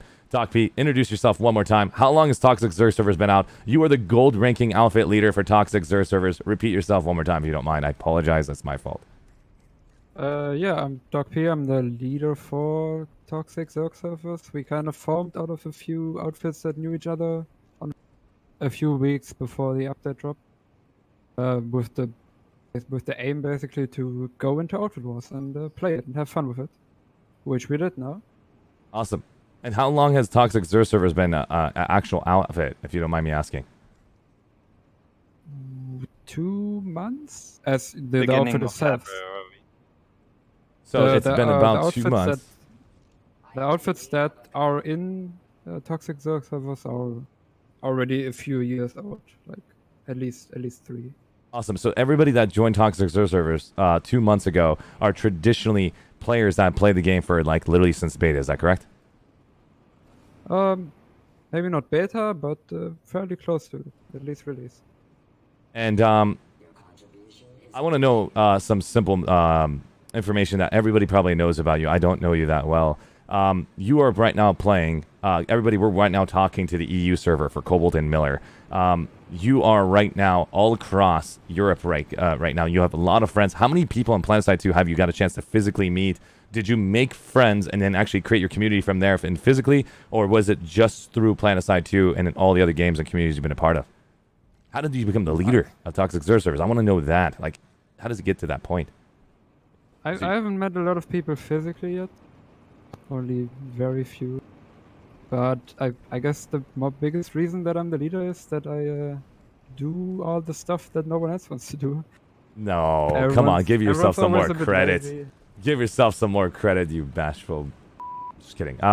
You are honestly doing more than that. Everybody basically respects you at a level that you can understand. And at the same time, if you're thinking that it's just the hard work to become a leader, then everybody should basically do hard work to do a leader. There is something that you command. You command respect, and everybody basically can see that. And time again, it is not easy to be in your shoes. That's my opinion. But at the same time, you had a decision to make. You had a decision to make. You had to pick 48 members. How did that work? How did that make you feel? Was it easy or was it tough? What was the situation like? Not always. I based it on how much people were helping us qualify, basically. So all the people that put in the time and help us get the points, even over the nights, I preferred them over, even if it's like better skilled players in some points. I wanted all the people that really worked for us to get to the first place, also to be able to enjoy our videos. I had to make some hard decisions on who to get in. And how did everybody treat that? Was it a quick fix? Everybody understood right away, like those hard decisions. What was your strategy to make those decisions? Well, what we did is, additionally to that, I basically gave out a survey on who wants to play what class or vehicle, and I combined that with who played the most, and then I can kind of just put the whole platoon together based on that. Tell me about the airball. That's all we want to know about. Yeah, please, tell me about the airball. Tell me that right now. How many people were flying? 9 to 11, depending on. I just put all the bling people in the squad and let. Of course you did. Yeah, if I have the privilege to do that, I'm obviously gonna use bling, and that obviously helped a lot. Take the interview if you can, Farrah, from me for the next basically minute or two. I'm just gonna do some troubleshooting. Ask the rest of the team members what the heck we just saw, because you knew what happened. You were part of this group, it sounds like it. You even called out a specific player who was in Toxic Zerg servers. Tell me why that was something that you're used to seeing. Is this a strategy that these guys do time and time again, and they both have to do that strategy? There is no other way but that airball? I mean, it's open for interpretation. Everyone on this channel can talk about it, but correct me if I'm wrong here, but doesn't the airball typically in any limited number smash kind of have air control, dominates logistics, movements, and everything? I mean, what were you doing, Shrimpy? Were you killing people on the ground, or were you shooting them people with the aircraft and then shooting them on the... So effectively I was infantry, but I was flex, so I was picking up a scythe with lol pods on it, lol podding all the way around. I know I'm from 2012, that's why I'm calling them lol pods. And then, I need a point, gun drop on a point, kill 5 guys. Oh, points captured, get back in a scythe, because of the resource game. With not working with nanites and working with Cortium, like, scythes are pretty unlimited cheap. Resources? I think it's effectively, when you've got guys constantly refilling your silo, then effectively, yes. Which we How many people did you have on logistics and refilling Cortium silo? I think Doc can answer this better than me. Yeah. So you had some on logistics, like about a squad or so in the air, and then, like, see, because you're fighting NC and TR, right? What was the kind of distribution of holding down the caps? Did you split like a half squad, 2/3 of a squad on a certain point, and then you kind of did you have like a QRF, quick reaction force? Or how did you flex around on the lanes? I believe Billy has a word, but basically a few guys that were from Hydra or are from Hydra, including Billy, were just having a work up constantly and going around. I mean, the squad distribution was basically like 4 to 3 infantry players per squad that just going around with works. The rest was tanks and Sandra and the air squad, obviously. And the biggest plan was basically we steal caps where we can. We focus on destroying all spawn options that we can, basically. So we can afford to just put a few infantry players on the bases and just cap it like without even giving the enemies the options to spawn anywhere. That vehicle focus was actually a bit of a struggle first, because people that know the more elite outfits of Planetside, if I dare say, know that most of these people mainly play infantry. So we had a lot of mainly infantry players that all of a sudden had to play vehicles. We still did fine, but some people weren't too happy about suddenly having to play vehicles. This is open for everyone, Moods or Hydra or whatever, but how much training did you do for this? Did you actually throw people who normally only walk on the ground into aircraft and say, you must practice your ESF? Quick note, Hydra did play 4T, we merged multiple outfits. There was no Hydra in any of these matches, but I don't think anyone really trained. People have just played this game for so long, they're sort of competent in multiple areas. Yeah, I basically asked people what they want to play, and I assigned the roles based on. So no one really played anything that he really hated. I think we've done some training as well by proxy, because we've been doing learn smash stuff when we can. So scrims, internals, etc. The so gameplay, something. What do you think about the map? Yeah. What to me, and I don't mean to be cruel to Daybreak Games, the map seems a bit meh. It's like a bowl of death in the center. But what do you guys think? It's complicated due to the three-way setup, right? Yeah, so I mean, it's all interlinked based on three-way. Do you consider it a perfectly, doesn't matter if you're north, east, west, in terms of base spawn or warp gate spawn, is it all fine for you? I think the north, if any warp gate, the north is a bit disadvantaged because it's easier to. I'd say it's disadvantaged because I think it's easier to camp their air because you have big hills in front of it that you could theoretically park a on, but we didn't see that in our match or any of the matches that I watched after. So it's really hard to say. We've seen what now, 15 matches on it total, 12 matches, sorry, and it's so hard to say because this map is so different from anything else we know on Planetside. That's true. I mean, T, you guys have been talking a lot. I mean, Zealous, Hydra, Fender, you guys want anything to add to this? We had fun. It was really fun playing, and we hope to do it again. Awesome, man. Hey, dude, that's massive respect on your part, buddy. I appreciate you saying that. So right now I'm looking at your name, and you had a chance to be a part of the RE4. Tell me, what was your perspective? You were so close to getting the W, but then the NC had to push you. This is what it looks like to be a part of a three-way faction war. This reminds me, I'm sorry guys, I'm going to be bringing this terminology a million times over because it is the most strategic game that I love. It's StarCraft 2, and this reminds me of StarCraft 2 in every single way with real players. And every time you poke, every time you have more property, every time you have more bases, everyone decides to double team you. Was it like that for you guys? How did it start? I don't really know all of that basically that happened. I mean, for us, I think we were underestimated, so we kind of got off a bit scot-free at the beginning. We did have to put in a bit more effort as it went on. We did start to get double teamed near the end when it got to 50 points, but I think the TR and NC were so focused on fighting each other. It kind of worked. Sorry, you just cut out. Say it one more time. Yeah, so we got double teams near the end. But overall, it was pretty good. We just had to hold the point for the last few minutes there. That's awesome. Honestly, that was tough. I saw the double team happen. Ferry even called it out. We had a chance to see the end of your stream, the end of that battle, and only because, thanks to Toxic Zerg servers for destroying the match. You guys took all the points except for one, and I was calling you guys out in the middle of the stream saying if you guys pull off that one more base, now all the servers have to complement that, and that was incredible to see how error balls actually work together. And not only just air balls, guys, these guys have skill behind the air ball. They understand when to poke, when to basically maintain. They understand that there's a lot of mechanics behind their aircraft. Each of their settings are different. Their INI files are different. So if you guys don't understand what I'm talking about, there's plenty of information out there on YouTube, guys. There is plenty of information out there on how to fly an ESF or how to fly a Mosquito or Reaver at the level that these guys are out there doing.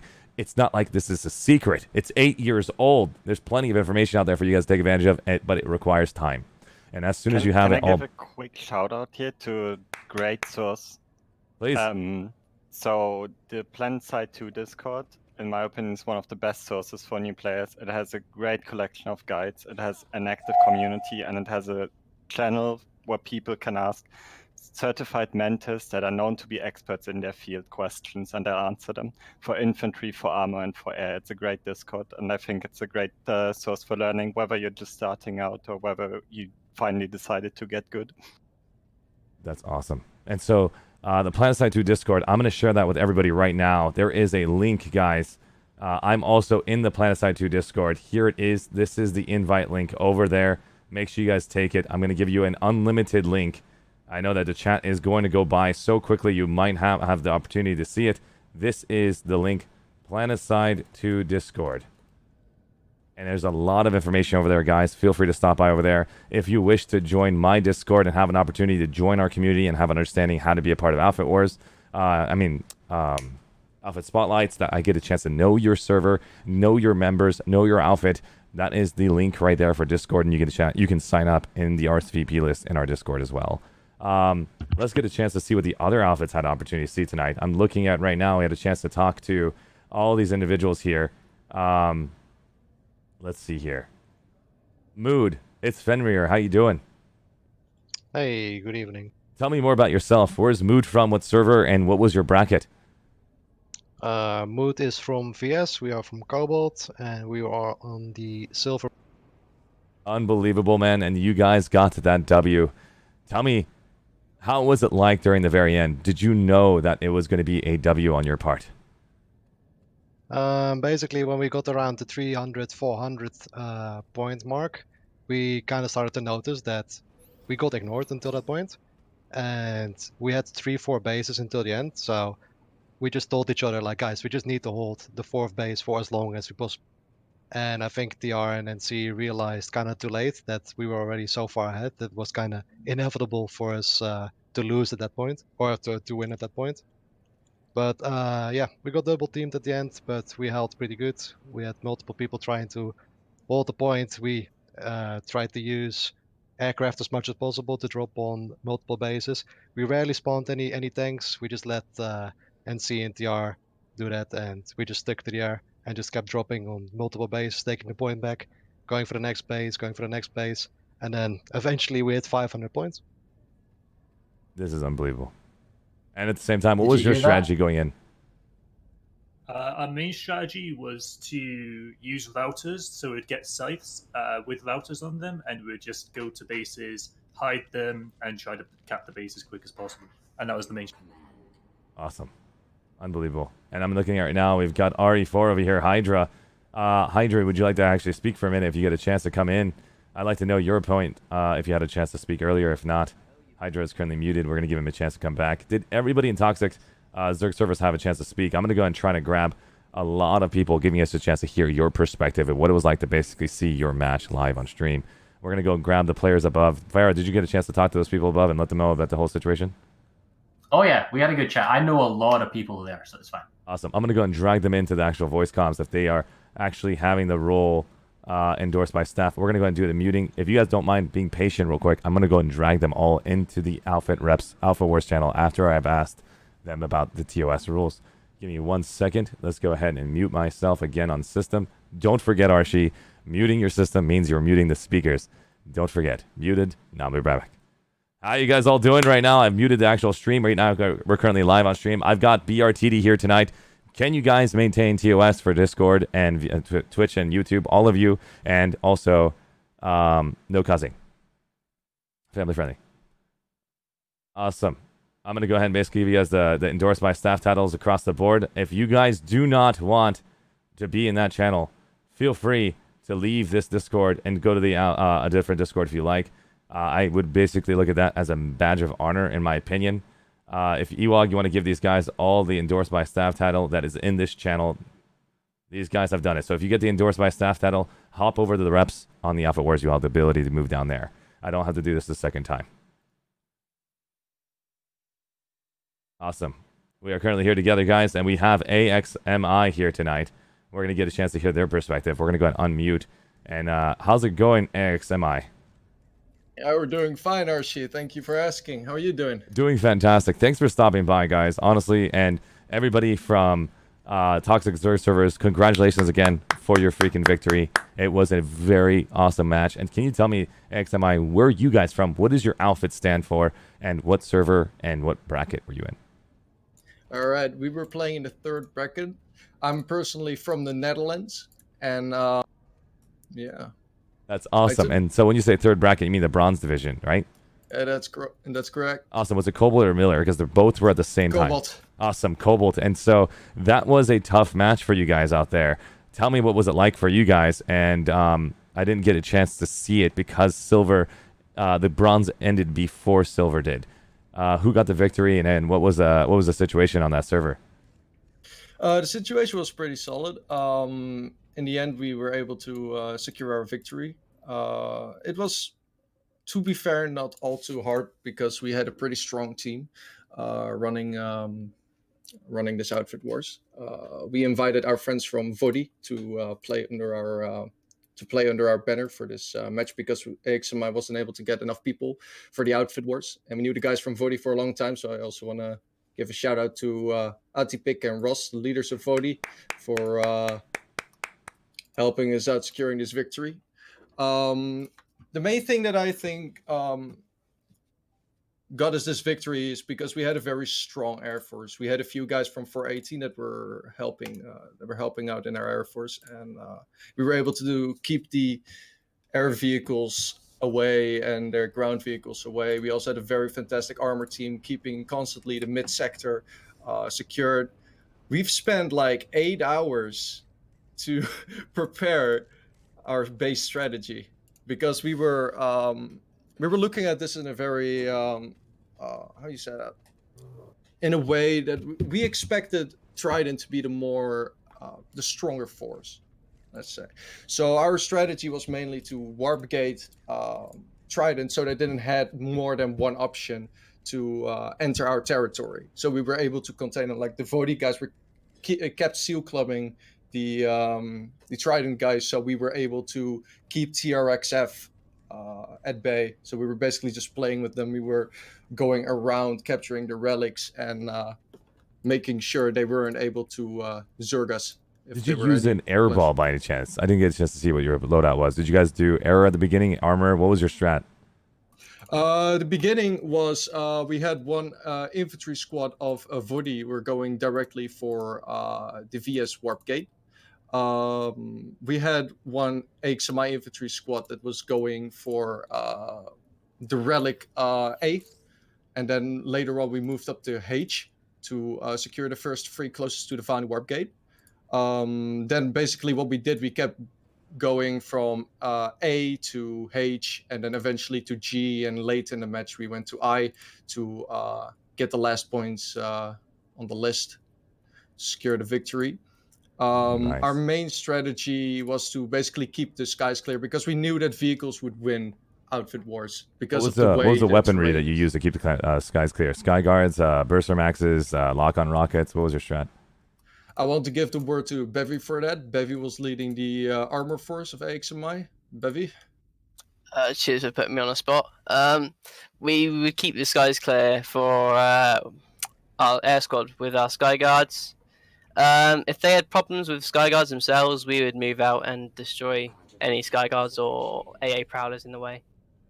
That's to awesome. Help our air squad.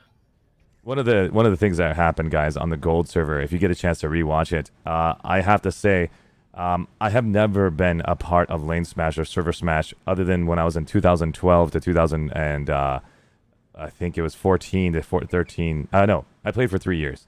And so I did one server smash, and it was pretty incredible to see what air was capable of. And then I did a 12v12 match. I don't know what it was called on Matherson. So I got destroyed internally, externally, psychologically. It was pretty bad. It was to the point where I basically chose to not do infantry ever again. But now I had the opportunity to basically be trained by many outfits from Emerald and Connery, and also watching what Toxic Zerg servers did. They used an airball similar to what I saw in Lane Smash.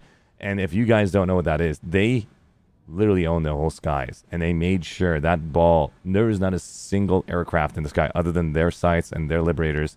And it was incredible to watch because then they had to only send a group of 3-4 deadly shooters into the base to just shut down the rest of it because you're focusing on the sky. That's the current poke that is happening. And then those players would take advantage of it. If Doc P is still here, if not, can I have somebody in T tell me about that strat and let everybody know, like, it was very similar to what I saw on the other events you guys are part of. Anybody in T still here? It looked like I have GT, OP Shacks, Shrimp X. Awesome. Would you like to tell me more about that airball? I would love the AXM. That wasn't my job. I was leading the harasser squad, which was 4 people.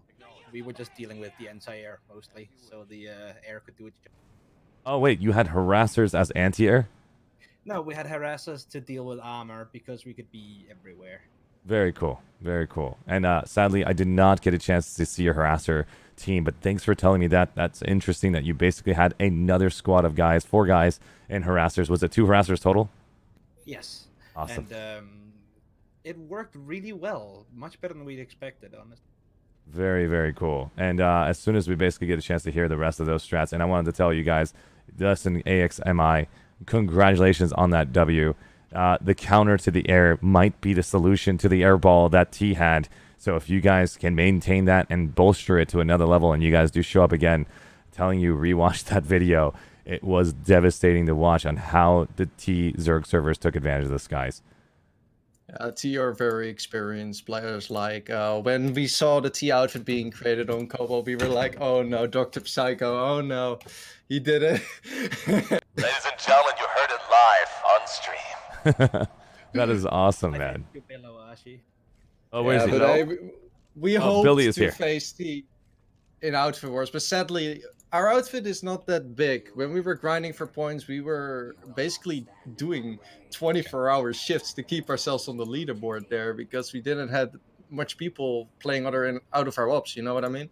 Right. So for us, it was doing a lot of ops. We were doing eventually 3 ops a day, 3 official ops, and we were playing a lot together, just outside of our official ops as well. But yeah, I'm sad that we weren't able to face T. But hey, maybe another time. You know, maybe another time we'll meet you guys in the field. Oh, you heard it live on stream. Ladies and gentlemen, I'm pushing that button for that call out. You heard AXMI is calling out toxic Zerg servers. It would be an interesting feat to see. Yeah, T, wait for us. We're coming for you. That's awesome. I'm not sure we'll be doing this again, honestly. Like, I might have to disappoint you there. A lot of us are burned out, and unless there will be substantial changes, we're probably out next. I want to hear that. You guys want to join me? I honestly want to hear more of that in just a minute. Can you please make sure you remind me of that question as soon as I get a chance to hear RE4 Woken Wan's point of view, and I get a chance to hear BRTD's point of view. I want to go talk to all of you and do a simple, quick iteration that this was a really cool event to be a part of, a one-time thing, and then we will know why those little details are in there. We know Reddit has posted a million times. You know my 15-hour stream exists. The developers know everything about what we discussed. Even it came from me, guys. But if you have anything new to add, means that, like, if it's not... we're not going to join again unless if it's a completely reiteration of the entire outfit war. That's not enough for the developers to understand. They know to remove it and then change it all up. But ideas, strategies, not just do this. Think of how to counter your own idea, and that's how we can make the developers not waste so much time. But I know a lot of you guys are burnt out. Don't even think about it. You guys just got the W. Go to sleep, guys. You worked your butts off. We'll talk about this after the 11th. That means I'm going to come back on stream.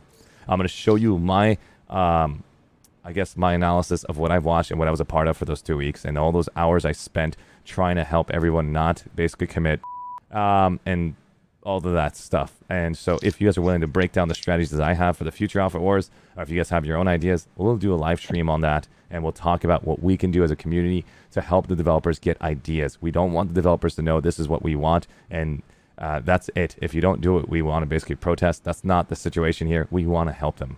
They have 30 guys. They just started new recruitment. Daybreak Games is now recruiting new members to their community. We're going to see more action from Daybreak Games. Rogue Planet Games is getting some new developers. I haven't heard that. Don't confirm me on this, but I'm saying from the idea, if Daybreak Games is recruiting, that means something good's happening with the community over there. And it's thanks to you guys. Honestly, thank you guys so much for being super positive and respectful. Let's get a chance to hear the opinion of Woken Wand from RE4. The Overlord leader. Is it OL? What is it called? The Reapers. No, what does OL stand for? Oh, Woken Wand is currently AFK. We'll go to Ducky first, and then we'll go to Hydra, and then we'll go right back to Woken Wand. Somebody go and poke him. Give him a call. Yeah, Tickle him a little bit. I will poke him in a bit. No problem, no problem. Ducky, tell me your situation like.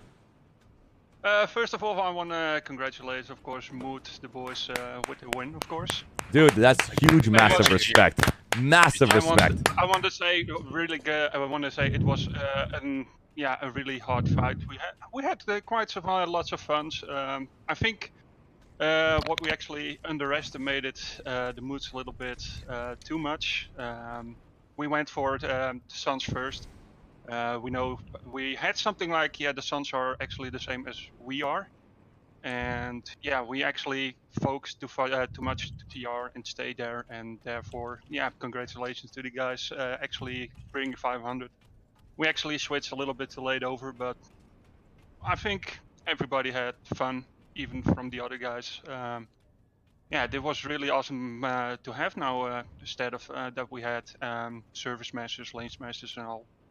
I think this is also something cool to do, and hopefully seeing us fighting again for a win. Can I ask you guys a question? Yeah, sure. I noticed that you guys pulled a lot of tanks. No, we had only two Vanguards and 2 Sundays. And what we actually did in the beginning was we wanted to try to drive out as fast as possible to get the points to where we wanted to go, and then actually we wanted to split it up. Actually with a full squad of air, 2 infantry squads, and actually we had 1 squad divided with 6 for doing tank stuff, 3 for buildings, and 3 for actually logistics. So we actually had 2 Vanguards fully loaded with 2 repair Sundays overall. Because from my point of view, every time we fought you guys, we noticed that you guys had a lot of armor, like multiple galaxies, multiple Sundays. And was that also the case when you guys fought DR as well? Because every time we fought you guys, we managed to get the point because you guys had a little bit too much armor and not enough people on the point. I think that's why I think Vulcan can actually talk that a little bit better from the statistic. But actually what we had were 2 repair galaxies actually flying around like battles to try to shoot some. But actually as tanks, we were actually stuck in the middle most of the time actually. Can you hear me now, people? My microphone was... Fantastic. We got Woken Wand from RE4. If you guys are wondering why I'm super excited, it's because this guy signed up for Outfit Spotlight for ArsheeTV back in the day, and I had a chance to see this man apply himself and make sure they get an epic fight. Thank you so much, Woken Wand, for signing up. And I only know RE4 because of that sign up. I hope the rest of you guys sign up for Alpha Spotlight, because the whole point of Alpha Spotlight is not to say we are the best, we are this, we are that. It's just to say I want to learn your community. I want to know how many years you've been a part of this freaking game. I want to basically see why you guys are hanging out, and I want to be a part of that community, actually. I want to be a part of that fun. And everybody has their own bread and butter on how they play this game. This is a sandbox, guys. It's not all about the best of the best or the best of the casuals. And so it's anything you want to be. Solo players even exist here and too, and they're all across the board, and we're all trying to find a way to have fun in this beautiful continent, beautiful Raxium, beautiful game called Planetside 2. Woken Wand is in the house, guys, from RE4. How you doing? I'm actually doing a little bit exhausted, to be honest, and I enjoy my second beer right now. I think I pretty much earned it. Nice. Nice. I wish I could, but you know I'm on stream. So good. Yep. I'm on Jägermeister, so nice. I needed the extra. Nice. But to back to the outpost, congrats to Mood. That was a very intense match and a big surprise. Like, I have to say this. Our full battle plan revolved around that you guys would play like a lot less aggressive on our side, and that we could like deal with Suns first and then move into your side later on, which proved to be our like our hangman. So after all, I have to say, a very intense match, very, very cool, and it gave me goosebumps to have us flying in the area around there and trying to fight you off from points to get everything in, which was a very, very good feeling. Like, I don't think that all Outfit Wars matches can say this, but it was epic to fight in this thing and bring this on. And I hope that we can get this thing on more. Of course, there is frustration when you're losing, but overall, I think we can improve the whole community with this, with having competitive stuff, with trying out different kinds of styles, and improving this thing overall. Like, our outfit is already currently collecting lots of feedback, which we want to forward to the devs from leadership perspective, from armor perspective, construction, and like how the whole map flow was working out. I know that many people are currently requesting only 1 versus 1s, which I support personally, because I think this would be the fairer outfits versus outfit thing. But this is not Planetside. Planetside is chaos. Planetside is this 1 versus 1 versus 1, where you have to watch out who is on your neck and who is not. And today this proved that we were double teaming TR in the beginning. TR didn't have the chance to win this thing. And then we got focused by TR for a good reason. We were at their warp gate. We were at their feet. So having them at our sides afterwards, this was only earned and rightfully earned. We will see next time how things will work out, but Reapers will definitely be in the second round of Outfit Wars. Awesome. And we will try to do another round of this, maybe with some minor tweaks, but we had fun and we were actually quite impressed how good the map and all the stuff worked. So I'm going to ask you a personal question before everybody eats you alive, just because I know I've been at 15 hours in, and I've seen 99% of the people, only like 2 outfits out of all the outfits I've interviewed, literally said, go to, you know what I mean, like to the Outfit Wars qualification round. The Outfit Wars itself can be tweaked a bit. It's a 3-way match. It's a 3-way based game, and that's something that we all have to agree with for Outfit Wars. It doesn't mean future iterations of your 6v6s, 12v12s, all of those implementations in the future can exist. But for Outfit Wars, that is the 3-way design. Look forward to seeing future designs for what you guys are looking for on one-on-one abilities, maybe against your own faction, maybe against other factions, maybe against other servers. And so, thanks, guys, for being super excited about your game. We have seen these guys apply themselves, and we have to give credit where credit is due. RPG is doing whatever they can. And you guys know my streamer tag. I always do this all the time.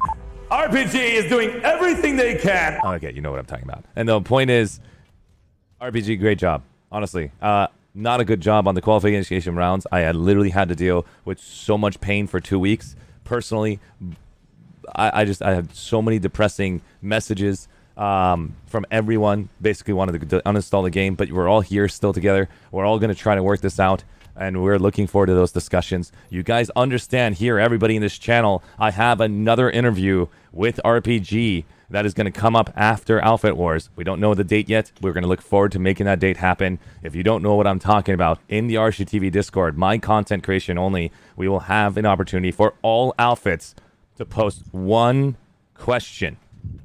One question this time. I'm going to delete your damn questions if it's 16 questions in one. One question, guys. Think of it. It has something specific to do with RPG or the game or Outfit Wars, whatever you want. But you guys understand that I will combine your questions together. If I see that there's 5 of you talking about Outfit Wars, if there's 10 of you talking about Outfit Wars, I'll combine it. So read the other questions from the other outfits so you don't lose your opportunity to think of a better question. And I had to basically combine it for the real interview with the ArsheeTV personality, which was the crazy guy that was like, ladies and gentlemen, I won't do that again. I'll maintain this design. I'll maintain this concept for interviewing.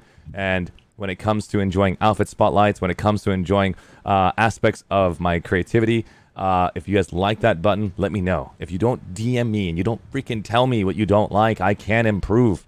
I'm literally stuck in a coffin in here, guys, and I don't have a single person to look at except for looking at the camera. And so if you guys don't give me feedback what you saw in the Outfit Wars, I will not improve.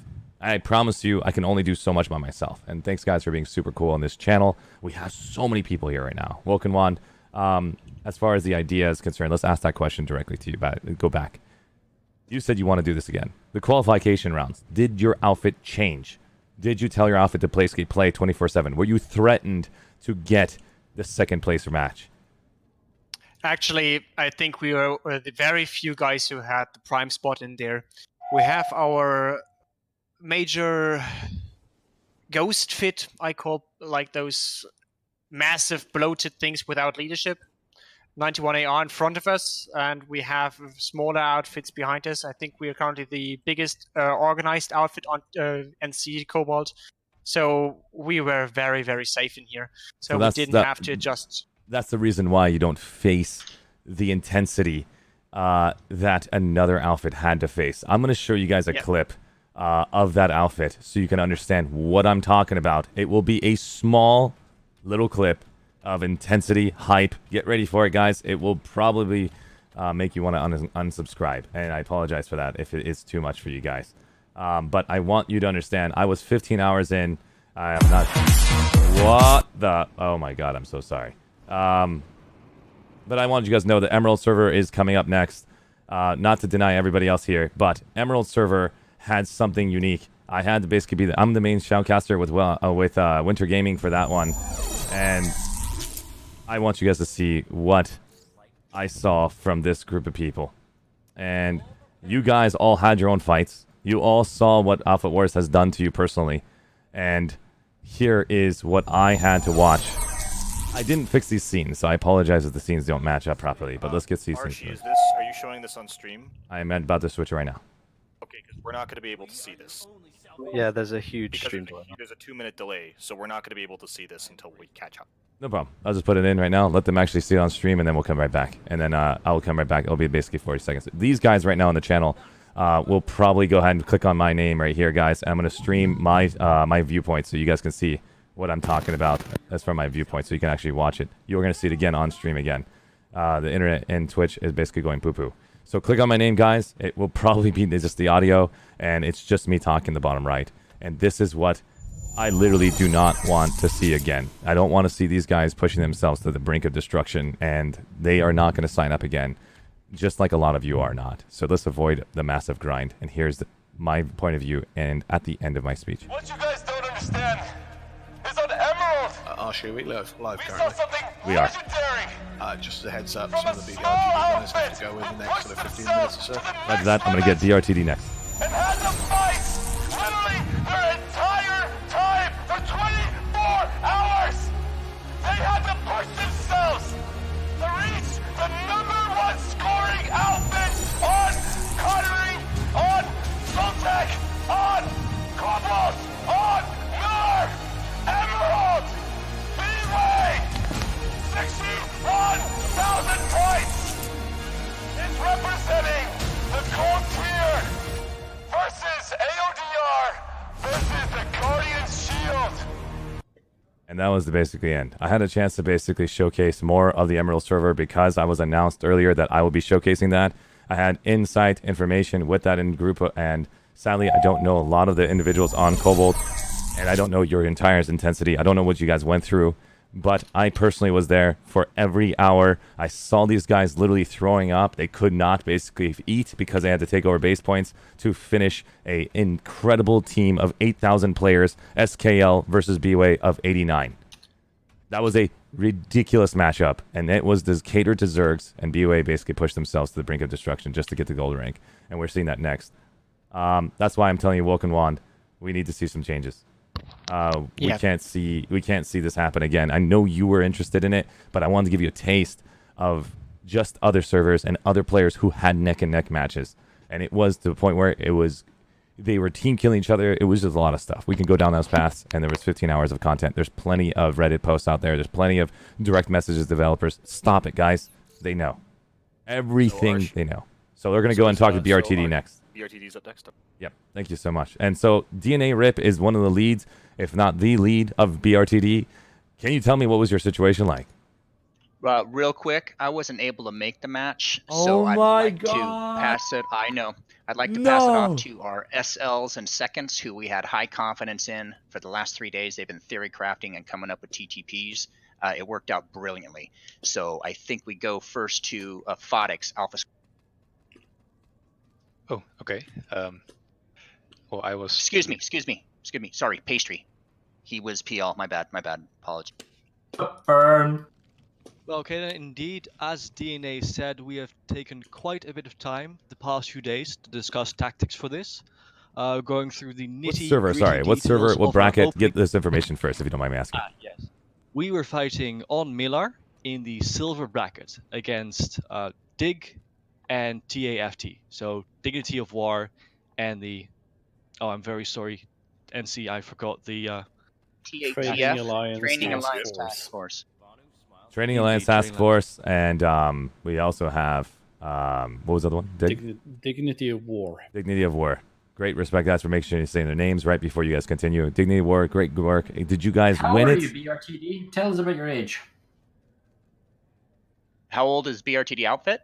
Yeah. 17 plus years. What the? There you go. Okay.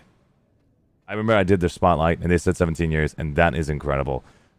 Pastry, go ahead and take the rest of it. What was your ranking on silver, and did you guys get first, second, third? What was the situation like? We were able to make it to first.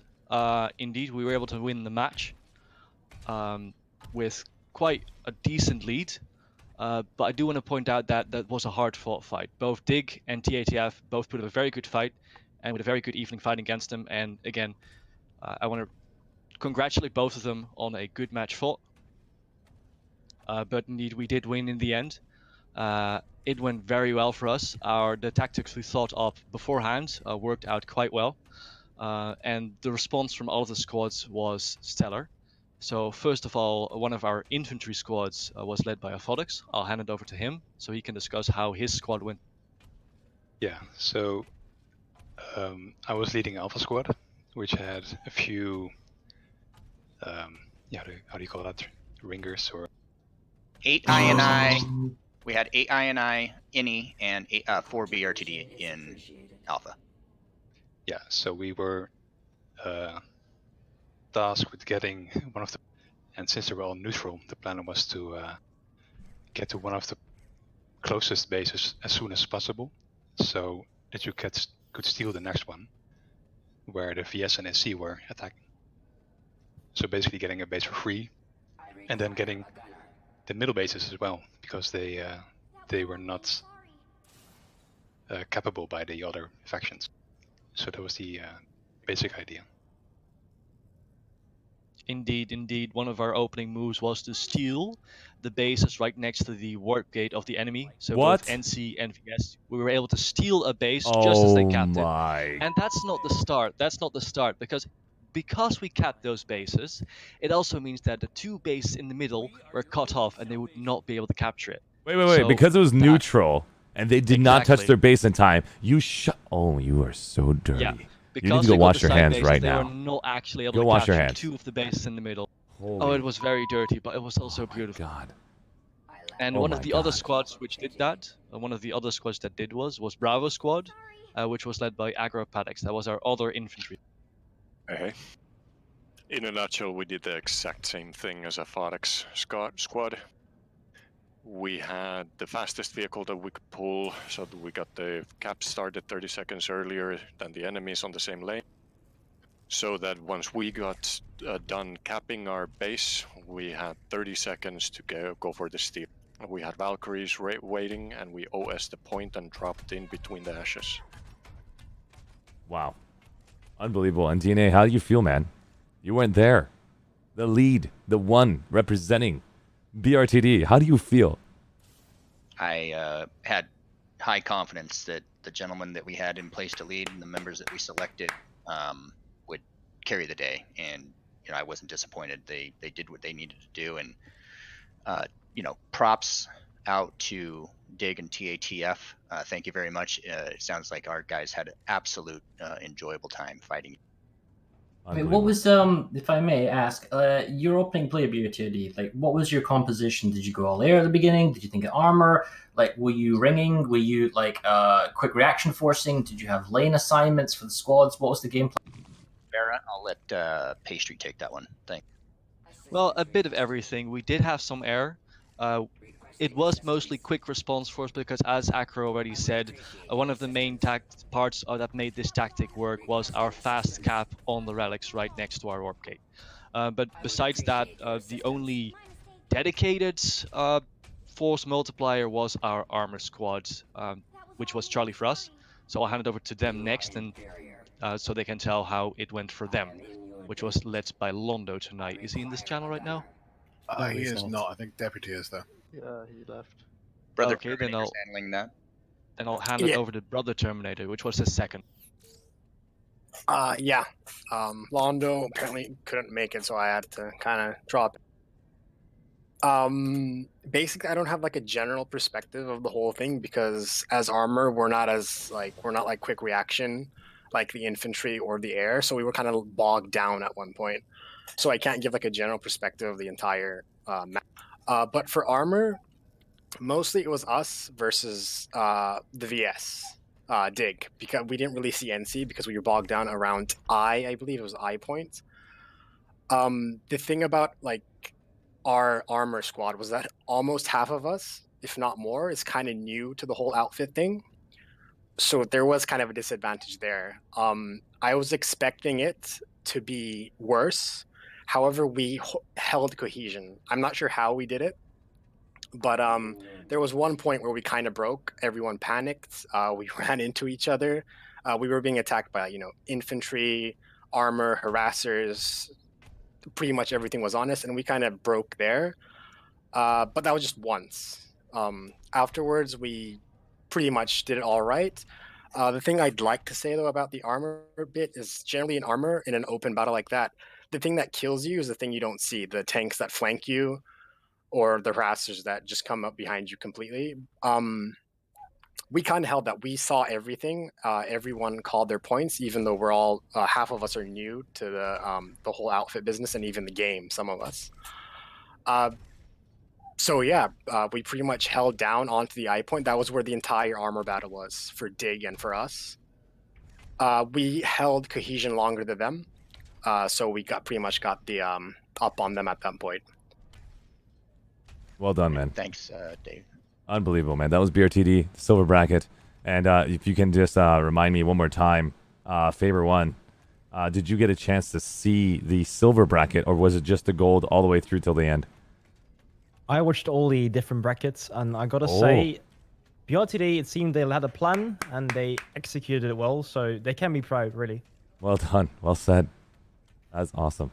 And Farah, do you know anybody on Miller, or anybody that basically did their tactics? It sounds like you know about BRTD a bit. I happen to know some of the members in the quote marks BRT's outfit rather.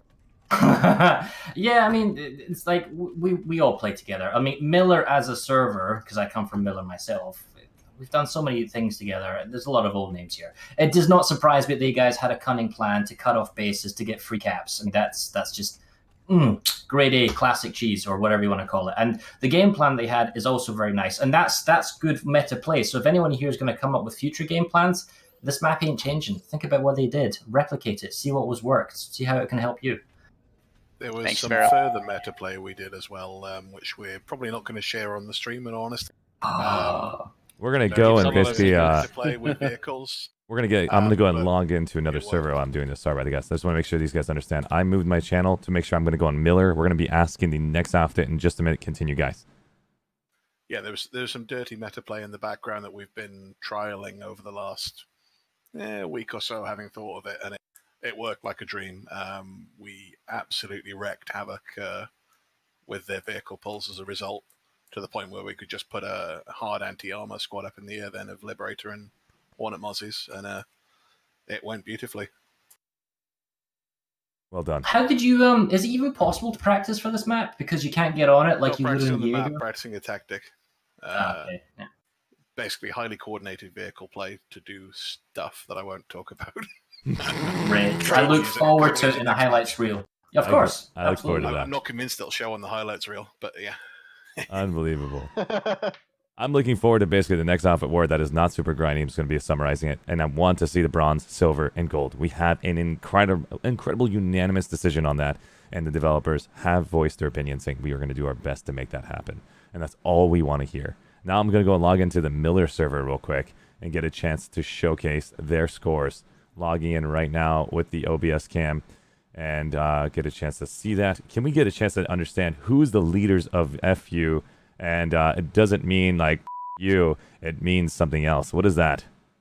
Freelancers Union. Awesome. Yeah, it's And freelance. did you guys understand that when you guys made that name? You guys little clever you.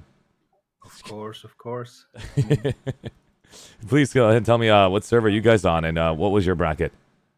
Yeah, we play in the bronze bracket. So Miller, TR, and well, we've been around for 14 years. 14 years? Jesus. And so I'm right now loading it up right now so I can personally see that bracket and see the victories of every one of these guys. And finally, I'm on Miller. We can get a chance to see what the Outfit Wars bracket looks like. Switching the screens over now.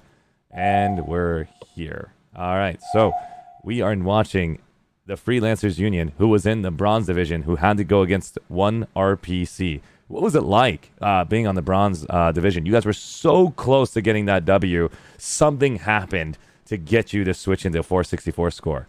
Was you double team? Was everybody facing a double teaming at the end? I think Grills maybe has the best view. I knew you'd say that. So basically, we went into the outfit wars with the mentality of we are most likely not going to win. We are not a competitive outfit. We are pretty casual with most things we do. And, well, most people thought we'll be the ones coming last. And we went in just thinking, well, let's just not come last. And then we got around the 200-point mark, and it was like, oh, we're winning. Cool. And we kept the lead up until about 450 points, holding off against one RPC, who were the main my threat. God, 450 you guys were winning, and then it just dropped. You mean there's a chance for somebody to make that much of a difference at the 450 mark? Me and Farrah thought it was game over.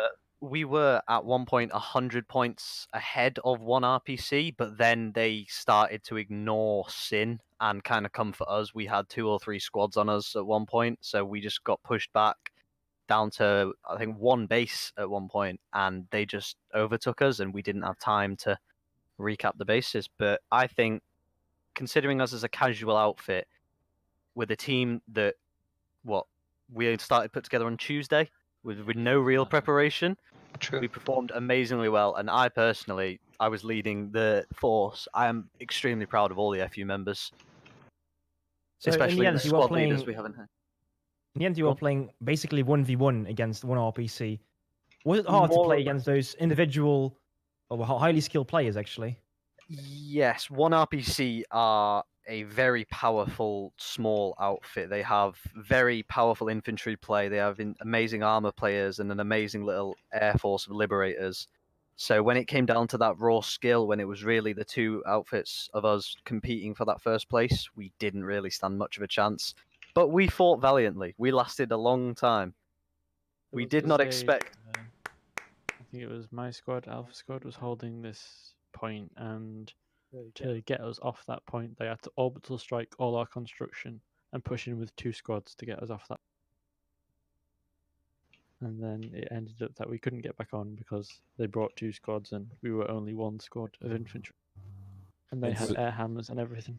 So what was your first play? What was it like to be basically your opener? Was it aircraft like majority of the other outfits that... No, I put me and myself and one of our members who isn't here, Station Cash, put together a 5 squad plan rather than 4. We had 4 combined arms squads, which were a mixture of infantry, armor, and construction players, and then we had 1 squad that was purely armor and construction of 8 men. So what we did is we went for the 2 bases outside our warp gate initially.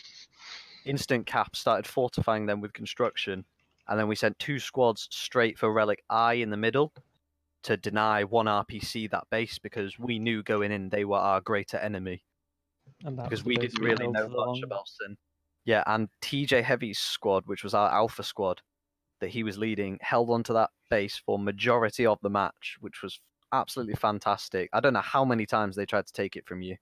Well, But yeah, exactly, and they held on to it every single time with a single squad with there no was a router. stage. There was a stage where we only had a Sunday, so we didn't even have a Sunday. We had a beacon and a spawn tube, and we had one infiltrator spamming recon darts, and we saw one ping on the map. And I went to go investigate, and it was an infill, and he killed me. I got rezzed. I went around the corner, and there was a stealth Sunday, and their entire force had just spawned there. And I was just staring at them, and then the entire squad was on the balcony. We killed the Sun, and if we didn't kill that stealth Sunday, which we didn't see on the map because obviously it was stealth and snuck up on the base and deployed, we would have easily lost that base. And there was multiple times where their air hammers came way too close, and we got a few lucky Desi shots, and the Reavers basically just vanished out the sky. Yeah, this is also where I have to say it's Undercover who was leading our armor squad, which was 4 prowlers with walkers and rangers and 2 repair Sundays, all equipped for AA. Moved in, did an amazing job of suppressing them because 1 RPC were very heavy on their reavers and their air hammers. Because that we was knew that we had no pilots to contest them, we had to bring the AA, and obviously TR has, in my opinion, the best AA. Yeah. When you say best AA, are you talking about air to ground, or are we talking about air to air? No, sorry, not A to air, anti-air. Anti-air. Whoa. So striker on the heavy. Oh, you're talking about the allowed us heavy. to I basically- apologize. That's what you meant. Yeah. Yes. I thought you So meant we their basically had Mossies. it My where brain the heavy pooped. stayed inside the doorway. No, we didn't We- use mosquitoes. We didn't use ESFs really Oh, at all. The only mosquito to pull was to get a beacon down at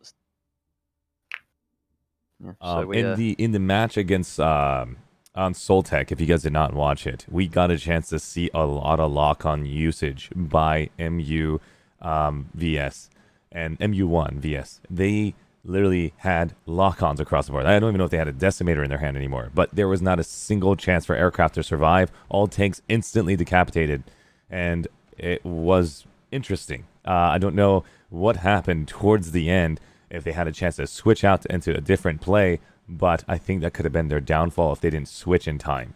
And it was a very interesting fight to watch. We were quite lucky, obviously, being on TR because we have the striker, which is insanely good against DSFs. And then TJ's squad, like we said, holding Relic I for the majority of the match.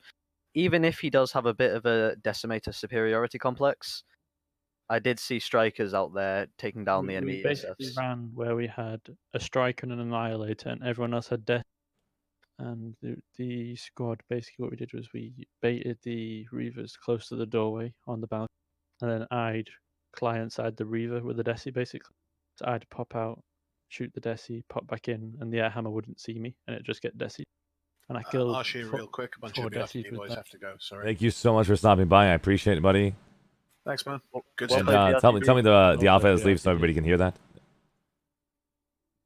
BRTV has to head off. but thank you. BRTV, hey, congratulations, you guys. You as well. Good work. Congratulations on silver winning bracket. Congrats You guys to you deserve it. guys. I basically am really proud of you guys. Everybody from DIG, TAFT, well done, you guys, on the silver bracket. Have a good one, guys. BRT, you guys deserve it. Go basically have a shot on me.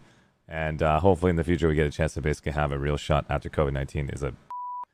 Okay, so we're going to go ahead and basically make FU. Let me know the rest of the situation. You guys are at 450, and then a double team happened? Is that what happened? Or one RPC double focused What you? happened was we were holding, and we had radar everywhere, and then 2 Sundays drove up, deployed. A router got deployed for buying infill. An orbital strike came down, and then 5 air-to-ground Reavers came in with their hammers.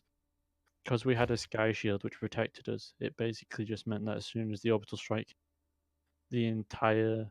Because all of us were on the balcony inside, and because they were all on outside with vehicles, we basically just got shredded by the air hammer. And Yeah. then that was with 2 squads they pushed us with, 1 squad of air, 1 squad of infantry, and an orbital. And then that's probably what lost us it. In my Yeah, opinion. because with that attack, that was obviously more than TJ's 1 squad could handle. So I was redirecting forces from the VS front because it was all pretty quiet over there. And then the VS noticed and they came at us and took the base outside our warp gate on their side. and so we didn't have time to get that back because we were holding off the NC, and it just went downhill from there. But to say we got to 450 points was better than we were ever expecting. To add a little bit perspective from the armor squad and from the ground to that. So we came to a point, basically, we had walkers on every vehicle, and we had even a Skyguard in the end and one Prowler less. And we came to a point where we went actually out of ammo on all anti-air guns because there were so many Reavers in the air. It was rough, but we did our best. Yeah, dude, I tell you, air wins the match. Like if you look back to like the late smashes, like everyone that had a strong air force had a bigger chance at winning. Like if you look closely, everyone would bet. So let me confirm this one actually, a point, just because the gold ranking team is here tonight. We have BHO and we have T. I would love to hear the two servers' opinions on just to give them credit that they got the gold rank and they got the W. And of course, I know there's a silver rank W and I know there's a bronze rank. BHO, I look at right now, you guys are trying to bring your members in, right, Cook? Mike 33, I'm going to drag him in manually. And I'm also bringing the Sandwich Warrior. I did not ever know how to say his name until I had a chance to meet BHO's member, Sandwich Warrior. Mike 33, are you there? Greetings, Arshee. I am here. I'm here. Just give me like 5 seconds. No problem. I'll do a countdown. 5, 4. I'm just kidding. my No, I'm just God. kidding. I'm just kidding. Oh, Jesus Christ. No, I'm kidding. I'm kidding. I'm kidding. I apologize. I haven't pushed the button in a long time, so I got too excited. You tell me a countdown, I'll give you a countdown. Okay. So who would you like to? BHO is going to be next, and then we're going to go ahead and ask T. We're going to ask these two outfits if they think that air is the way. But let's first listen to BHO, understand their perspective. What was their fight like on the server Miller against K and THVA? I'll speak for BHO. All right, that's Red Rory. How you doing, buddy? I'm good. I platoon led for BHO. I just heard someone saying air superiority wins it, but we didn't pull any air at all. What? Not one. Oh. We purposely did that as well because we knew that the guys were a lot better in the air than us. Sorry. So we actually decided, and we practiced this for the past 3 days. We were going to foot zerg and use Sundays and have an occasional Skyguard here and there. And we pretty much foot zerged the whole map and spawn beacons, and that's how we did it. If you get a chance to watch, I'm not asking you to. You don't have to. You can do whatever you want. Watch my video of what T did to the foot zerg of their Terran Republic and the new conglomerate side.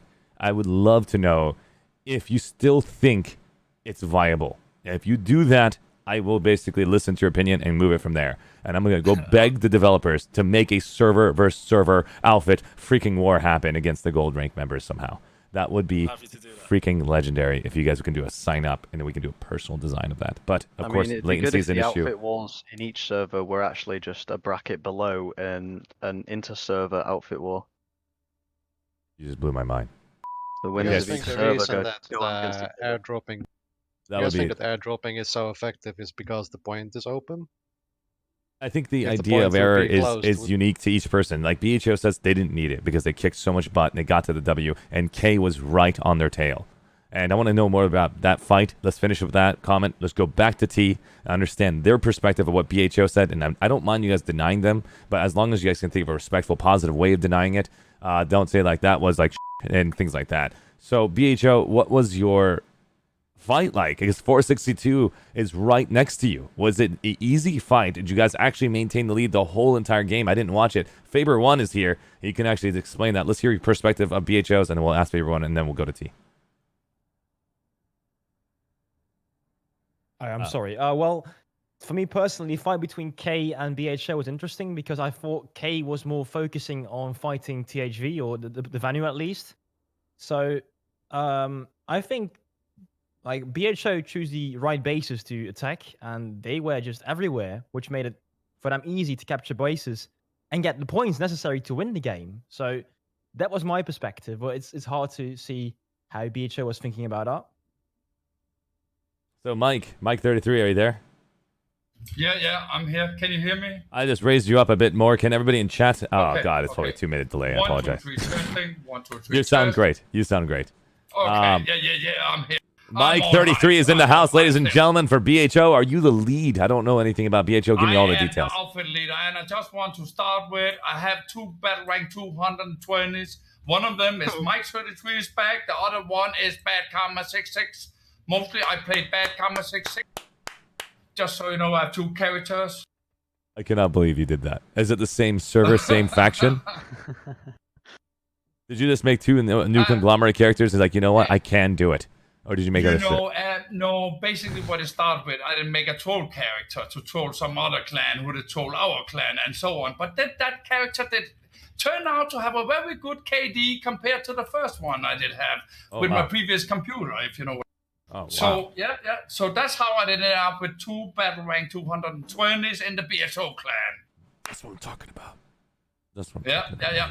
And so, Mike, were you the... it sounds like Red Rory was the platoon lead right here. Is that correct? Yeah. So what were your position like? I know you're the outfit lead. You gave platoon lead over the Red Rory. I was basically panning. No way. On the TeamSpeak server, we didn't make everything on the spot, adapt to the situation and go. And, whoa, we are still up and running here in the Boneheaded Overlord.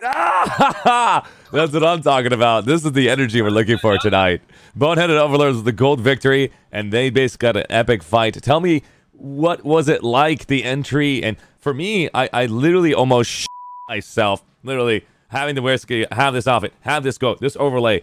Everything was this sporadic moment of the last 3 hours. I thought 3 hours waking up early and having it all getting together and getting all this done in time. No, I literally need like 24 hours to get these damn overlays done. This is insane how much work it takes. And so, BHO, Mike 33 is in the house. What was your experience in the very beginning? I just want to say, we were still choosing our team 20 minutes before. You're 20 minutes before you're joking me. No. Like we'd actually like a few of us had spawned on Desolation, and we're like, right, you've got to leave, and then you've got to come in, and then we were literally like, because we messed up the rankings a bit, and so we were literally picking because we had so many players online. We were we are the biggest Zerg for Miller, and we had what did we have, like 8? I think it was like 80 people on our TeamSpeak at one point. We didn't have 82 people on the BSO TeamSpeak server. It was absolutely epic. At the same time, we didn't have 200 online in game in general from the BSO class. Mike 33 is excited. So Mike, let me know the next step away. You guys, right in the beginning, 20 minutes before the match again, you selected your 48 members. Everyone's sporadic. Everyone's freaking out. Oh, it was totally chaos. And then so you get in there, you're running in, and then you have the K outfit on your neck the entire time. Who led in the beginning, and then how did it switch? So basically, we were just like, right, we're gonna send. We knew that K were gonna go for the Wuhan, the new outfit, whatever they're calling it. So we thought, right, we know they're the toughest outfit. They were the strong. They were stacked pretty well. So we said, right, we're gonna send 75% of our guys to Wuhan and the other 25% to K. And then that's sort of how it done. And then we literally, we just kept making sure we always had the bases, because we knew that by around the 35-minute mark, we're gonna, we got there late as well. When we first started, so the big problem for us, when we left the warp gate, we got there to our 2 bases outside the warp gate 30 seconds later than in the other 2 outfits, because we decided they all went by air, and obviously we decided to go like by foot and by Sunday, and then we were just like, right. So we had to take from K and we had to take from Wuhan, and then once we took the lead, we were like, right, we need to keep it. So we saw K catching up, so we were like, right, we're going to leave Wuhan and focus all our attention on K. And then we made sure, and that's how we did it. We foot zerged from one bit to the next. Some people obviously don't think it's a sensible idea because, air is superior, but we had Sky Guards, and if they had tanks, we had all 10 of us had a Phoenix ready to do coordinated Phoenix attacks. So we planned it and we practiced it for 3 days, the whole outfit, and we knew that whoever slotted in would work, and we did it in the end. Very cool, very cool. I basically have more and more people basically want to get a chance to speak on their perspective and what happened on their game. And BHO, ladies and gentlemen, That was unreal. If we can get K representatives out here to represent themselves, if we can get the other outfits to actually represent that, let's go back to T while BHO basically expressed their point of view. T, who wants to represent T in their perspective and exactly what BHO said? We're not here to basically create toxicity or behaviors of that sort. We want to know your opinion. Do you think that your airball can be countered by ground forces? Shrimp X, I want you to answer that. No, so the thing is, it's a tactic I've seen before. So Mike said, oh well, I can't remember his Mike, but said if you know your air is going to get countered, don't pull air. Now I've seen that, and that's actually quite a popular strategy in lane smash where you can zone out because you're only on one lane. You can use ranger buses to effectively zone out, like I think Fire might have mentioned. But when you've got an entire, even though it's smaller, entire continent, you can't really zone out all your bases with just a Sunday train. So that tactic, I mean, as well, the differences in the resource management system, so you're not penalized for losing your airball, is another factor. I just don't think it's as feasible. I understand it in premise, but the amount of surface area you have to cover with your ranger buses and the amount of scythes and liberators and other air that can be pulled to counter, it doesn't match up well in outfit wars at all. So, but I understand the concept behind it. So the biggest thing to understand is we will never know until Daybreak Rogue Planet Games makes it happen, where we can get the gold ranks from 5 servers to go against each other. If we can get that to happen, that means T might reform. They might go against BHO. Can I have Shrimp? I know you're not the rep right now. Would you accept that? Oh yeah, we definitely, because it's for what we don't like isn't the end game, it's the qualification. But then again, ladies and gentlemen, you heard that live on stream. Shrimp from T said absolutely they will take it. RPG, I'm talking directly to you. Make it happen so I can make it go to the next level. Unbelievable. BHO, would you guys accept? Yeah, of course. Yeah, of course. Nobody's gonna bet Okay, I'm excited. Sorry about that. And so, guys, let's go. So I understand we're just talking about the gold rank, and that has nothing to do with what we just saw, guys. I just want you to know we want to see more outfit ranks. We want to see more outfit matches. We want to see more outfit wars. The gold Alpha 1 is now over for Cobalt and Miller. It doesn't mean that it's the game-changing, we are the best in the world. Alpha 1 was a test. Give us a chance for RPG to make a system. Of course, I want you all to basically join me when I have an open discussion about all the facts and data. I'm going to do overlays for all of you, and that way you can see what my thoughts are, and I want you guys to destroy it, because I don't freaking play this game anymore. I'm sitting here every day doing networking, talking to outfit leaders, learning about your outfits, learning about the mechanics, and learning about... there's just so much I'm learning. And so I constantly have been doing shoutcasting for the last basically week, 2 weeks, months. I joined in January 2020. And so that's why I had Farrah come over. He is a pro shoutcaster, and he gave me an opportunity of a lifetime sitting down right next to him. I don't think Farrah is going to come back for the Emerald server, and he won't be there for the Connery. If he does, great. If he doesn't, I'll look for the next. And so let's give it a chance over to one RPC who just showed up. I believe I dragged him in. Yes, I'm here.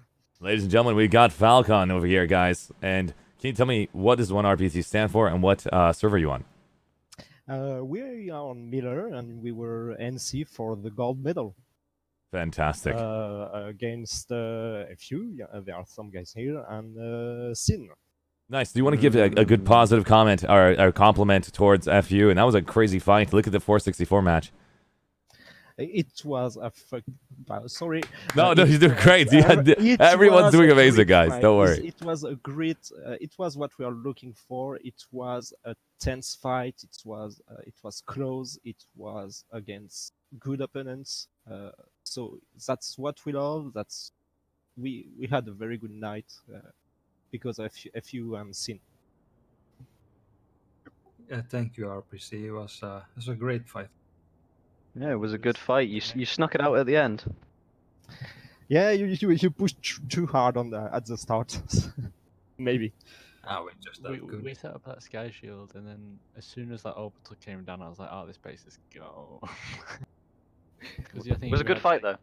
Yeah, your 2 squads push our 1 squad with an orbital, 5 air hammers, and 3 stealth sundies. And we're like, okay then.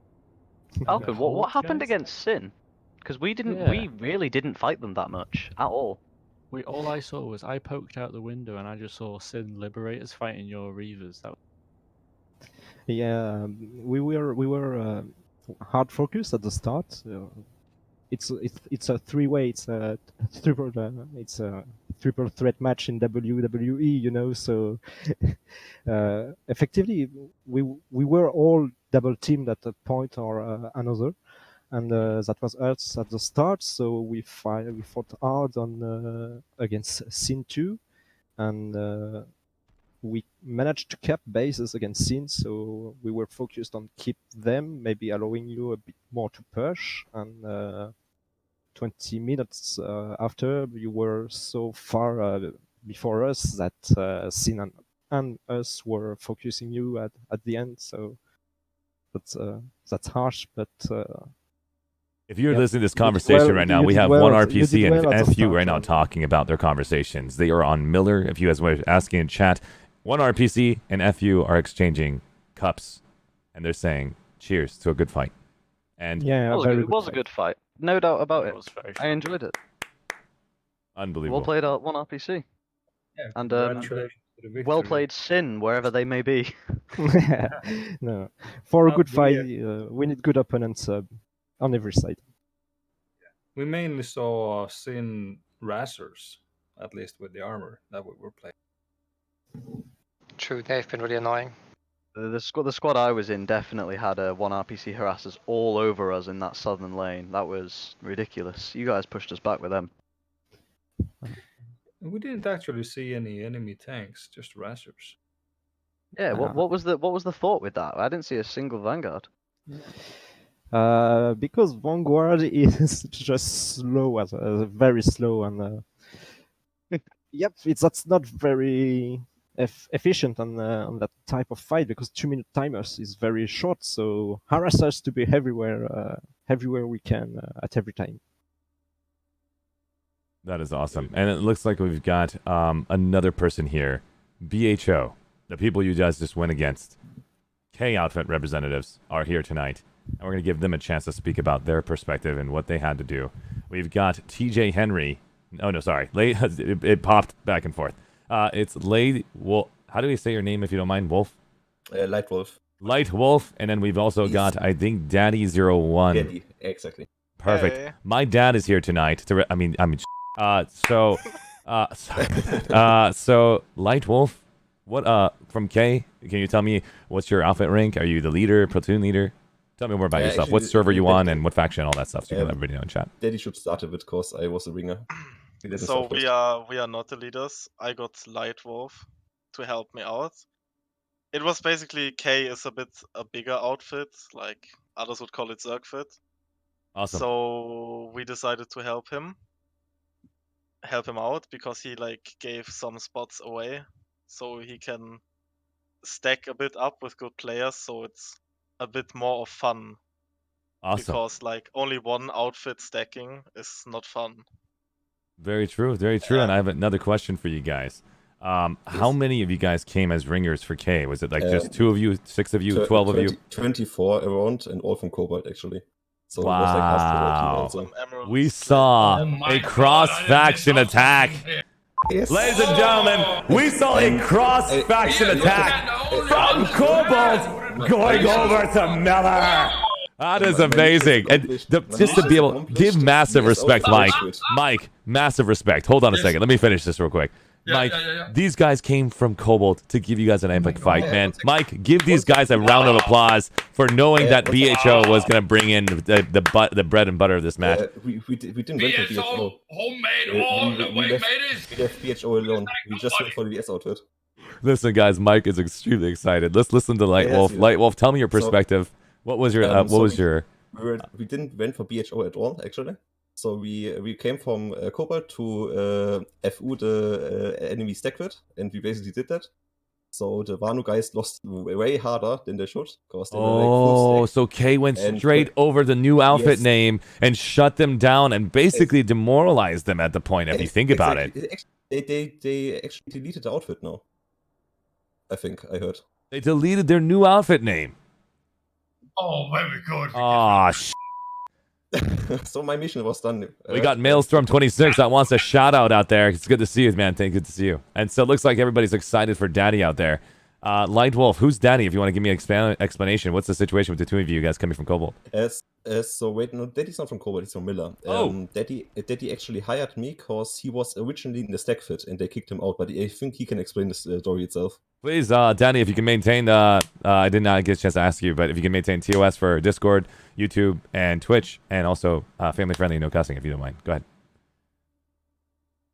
Well, the problem was that there was a bit of differences between one guy who had the leader rank, and yeah, then he kicked me out over the, like, we were kind of alliance of outfits, and he kicked me out over the head of my leader.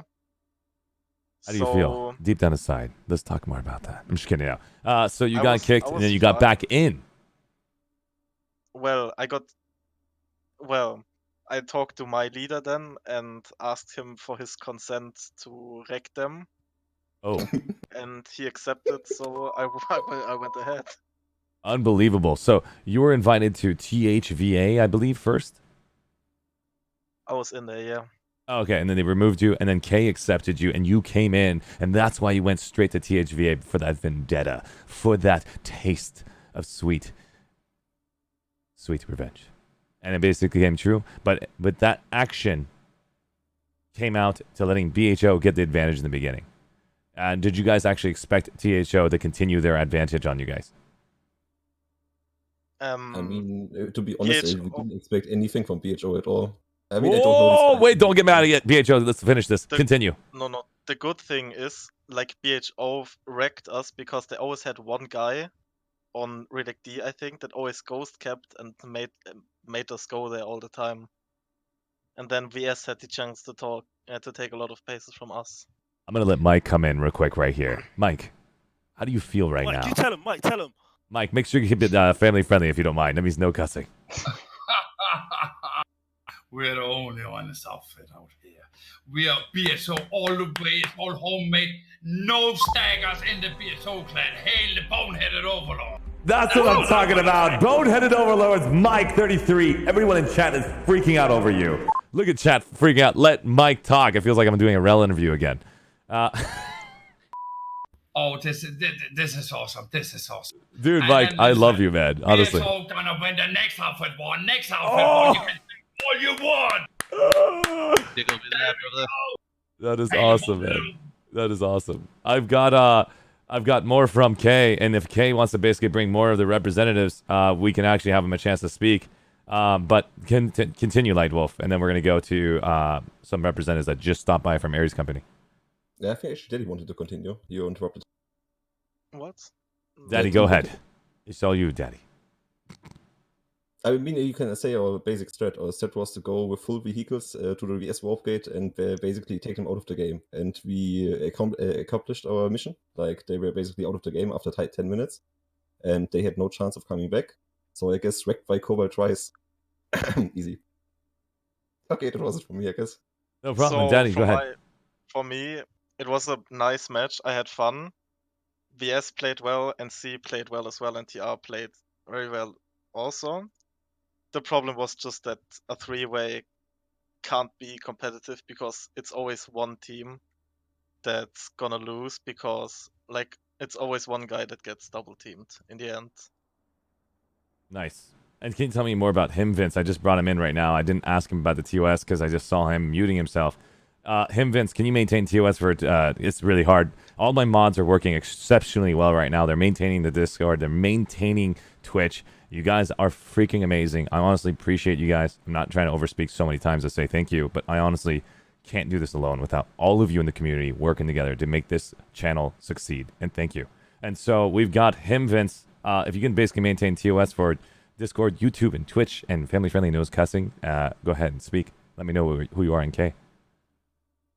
Yeah, good evening. I'm the outfit leader of K, and I think we had a fun match. A really fun match against BHO and the boneheaded overlords. New outfit. Dude, I had a chance to see you guys, K, during the VCBC Outfit Spotlight. It was awesome to watch you guys do a 2-platoon movement. VCBC did a great job defending the first platoon waves of your airball at their vehicle. I was shocked on how they defended one platoon versus 2, and then the second one came in and destroyed it. But honestly, definitely. you guys did I think BHO did great on that aspect. I think especially the Vano really underestimated BHO. I think BHO did great, especially with their infantry. It was amazing to see. Unbelievable. Great job. That's mad respect. What was your directive? Were you the platoon lead, squad lead? Who was your platoon leader for K, and what was your strategy? Well, we mainly had the mixed squad leaders. Basically, everybody was leading their own thingy. Like we had somebody taking lead in the armor section, as well as in the air, and as well as with the construction. So, wow, it was more a combined effort than like one specific guy taking the lead. Unbelievable. Does anything for BHO want to compliment and say something nice to K and let them know your perspective and what you guys faced? Yeah, no, yeah, mad love for K. I They love did this. well. I cannot leave this community because of you guys. I'm not joking. We like everyone. We wish people luck before the game. Because for us it is a game. We don't really take it too seriously. I've had to work so hard the last 2 weeks to turn it from a game to psychology to therapy to, like death threats. It was ridiculous during those qualification rounds, and then now everybody's back. It was insane. It was mind game. It's undescribable. Arshe, we have also Maelstrom here from DIG played against BRTD. So fantastic! Where's the Maelstrom? Hello. Maelstrom, how you doing? I don't even know where you are. Not There's too so bad. many people Excellent here. work on the stream, by the way. I loved watching it. Thank you so much, Maelstrom. I appreciate you stopping by. If you want to bring more DIG members down here tonight, feel free to. It was BRTD versus DIG versus TAFT. We're going to get a chance to hear from his point of view. We'll go back to BHO, hearing the respect down to K. Let's give it to DIG. Go ahead. Maelstrom. Oh, sorry, my bad. Yeah, so absolute mad props to BRTD. Apps was an absolute grilling, but I think we also give you a bit of a bloody nose as well. So it's been great. Taft, you came here and you kind of participated, but no, it was great. It was absolutely great fun. I hope to see a lot more in the future. Well done. Honestly, Maelstrom coming in with respect to BRTD. I don't know if any BRT members want to basically talk about DIG. Daywalker, you want to say something? How the match went for our side against DIG, or Yeah, just with mass respect to say something what you saw from DIG. Tell me the highlights of what you pay attention to. You pulled a lot of Sundays. We had a really hard time to fight them off. So we were pretty overrun. Like on the first point. The Dig Sunday trains are renowned on Miller, by the way. So we had a really a lot of fun playing against you. Maybe next time one more Sunder and we could take them out. It was a lot of fun. Congrats. Well done. Honestly. Thank you, man. That's freaking awesome. And if TAFT, if is interested at Training Alliance Task Force, if they want to come in, if Sin is interested and THVA wants to come in, just because you got third rank doesn't mean you have no opportunity to speak. If you don't want to, time will basically tell. Let me know when you guys want to come back. I don't have the opportunity sitting here to find you. So if you guys can let the Alpha leaders know, I'm fully respecting all members who stood up for Miller and Cobalt. And it was a shame that we did not get a chance to see that split, but it was already embedded in the coding for the damn times, and they could not change it or else it would reset data, and I don't want to deal with that again. We already saw the reset once, and so we had to go through this one, and we will see an opportunity to separate Cobalt and Miller. And this is really cool to see the Europeans from both Miller and Cobalt sitting here tonight, having an opportunity to showcase each other. I know we didn't get a chance to see both fights. We only got a chance to see Cobalt perspective, and now we have Faber 1. If he does come back, we'll get a chance to see his perspective of the Miller server. We're going to give him a chance to unmute himself for that. Let's go back to BHO and the compliments towards K. Mike, you want to say something? Or Red Rory? Go ahead. Yeah, I'll go for it. Just a quick one. Shout out to Alex before she moans at me anymore. But yeah, like mad love for K. you know, we all did our thing. I think a lot of people, and I think Kay just like admitted it, we were underestimated quite a bit. I think from both sides. And then once we got our foothold, you know, we really sort of put our foot. Personally, I was back at the warp gate 3 trying to pull a Skyguard. I think I did nail 15 Marses from you, Himwins, by the way. Yeah, you took me down twice. I was really impressed by BHO. I would have expected more from the VS, to be honest. But I think you guys did amazing, to be honest. Thank you. So did you, mateys. Definitely. Awesome. That was And a guys- really good fight against the K clan. Yeah. Awesome. And at the same time, THVA, my heart goes out to you guys. Kay basically had it in for you. It seems like there was a little bit of complications between how to select the 48. I did have a stream earlier about how difficult it's going to be as outfit leaders to select your 48 members, and it's a very tough call, and it basically came and it hurts. But come back again. Let's get a chance to see you guys represent yourselves. And I don't want you guys to basically give up on Outfit Wars because I gotta showcase you guys to all of Twitch. How are you feeling, Mike? Oh, it looks like we have another person from BHO here. It's Valkyrie Code. Wolfie, how you doing? I am doing very good. I almost actually, well, gone to the other side because after the fight was over, they came back to the TeamSpeak and I was like, wait, what's going on? Like stuff went into each other. People were speaking over each other. And what happened was, all of a sudden, everybody started screaming. It's like, we won! It's like, let's party, boys. It's like, I'm like, what's going on? It's like, platoon stop. It's like, we won. Everybody to the sanctuary. We got a party. And it's like, Mike going crazy, Rory going crazy. Like, everybody's like literally screaming at the top of their lungs. And I'm just... Oh, and then I was like, Mike, are you there? He's like, speak to me, man. And he doesn't speak. And I'm like getting worried. He's like, oh my God, did he have a heart attack? Like, worst case scenario. I was like, you're so old. You're so goddamn old. So I'm like, oh my God, if he had a heart What is happening?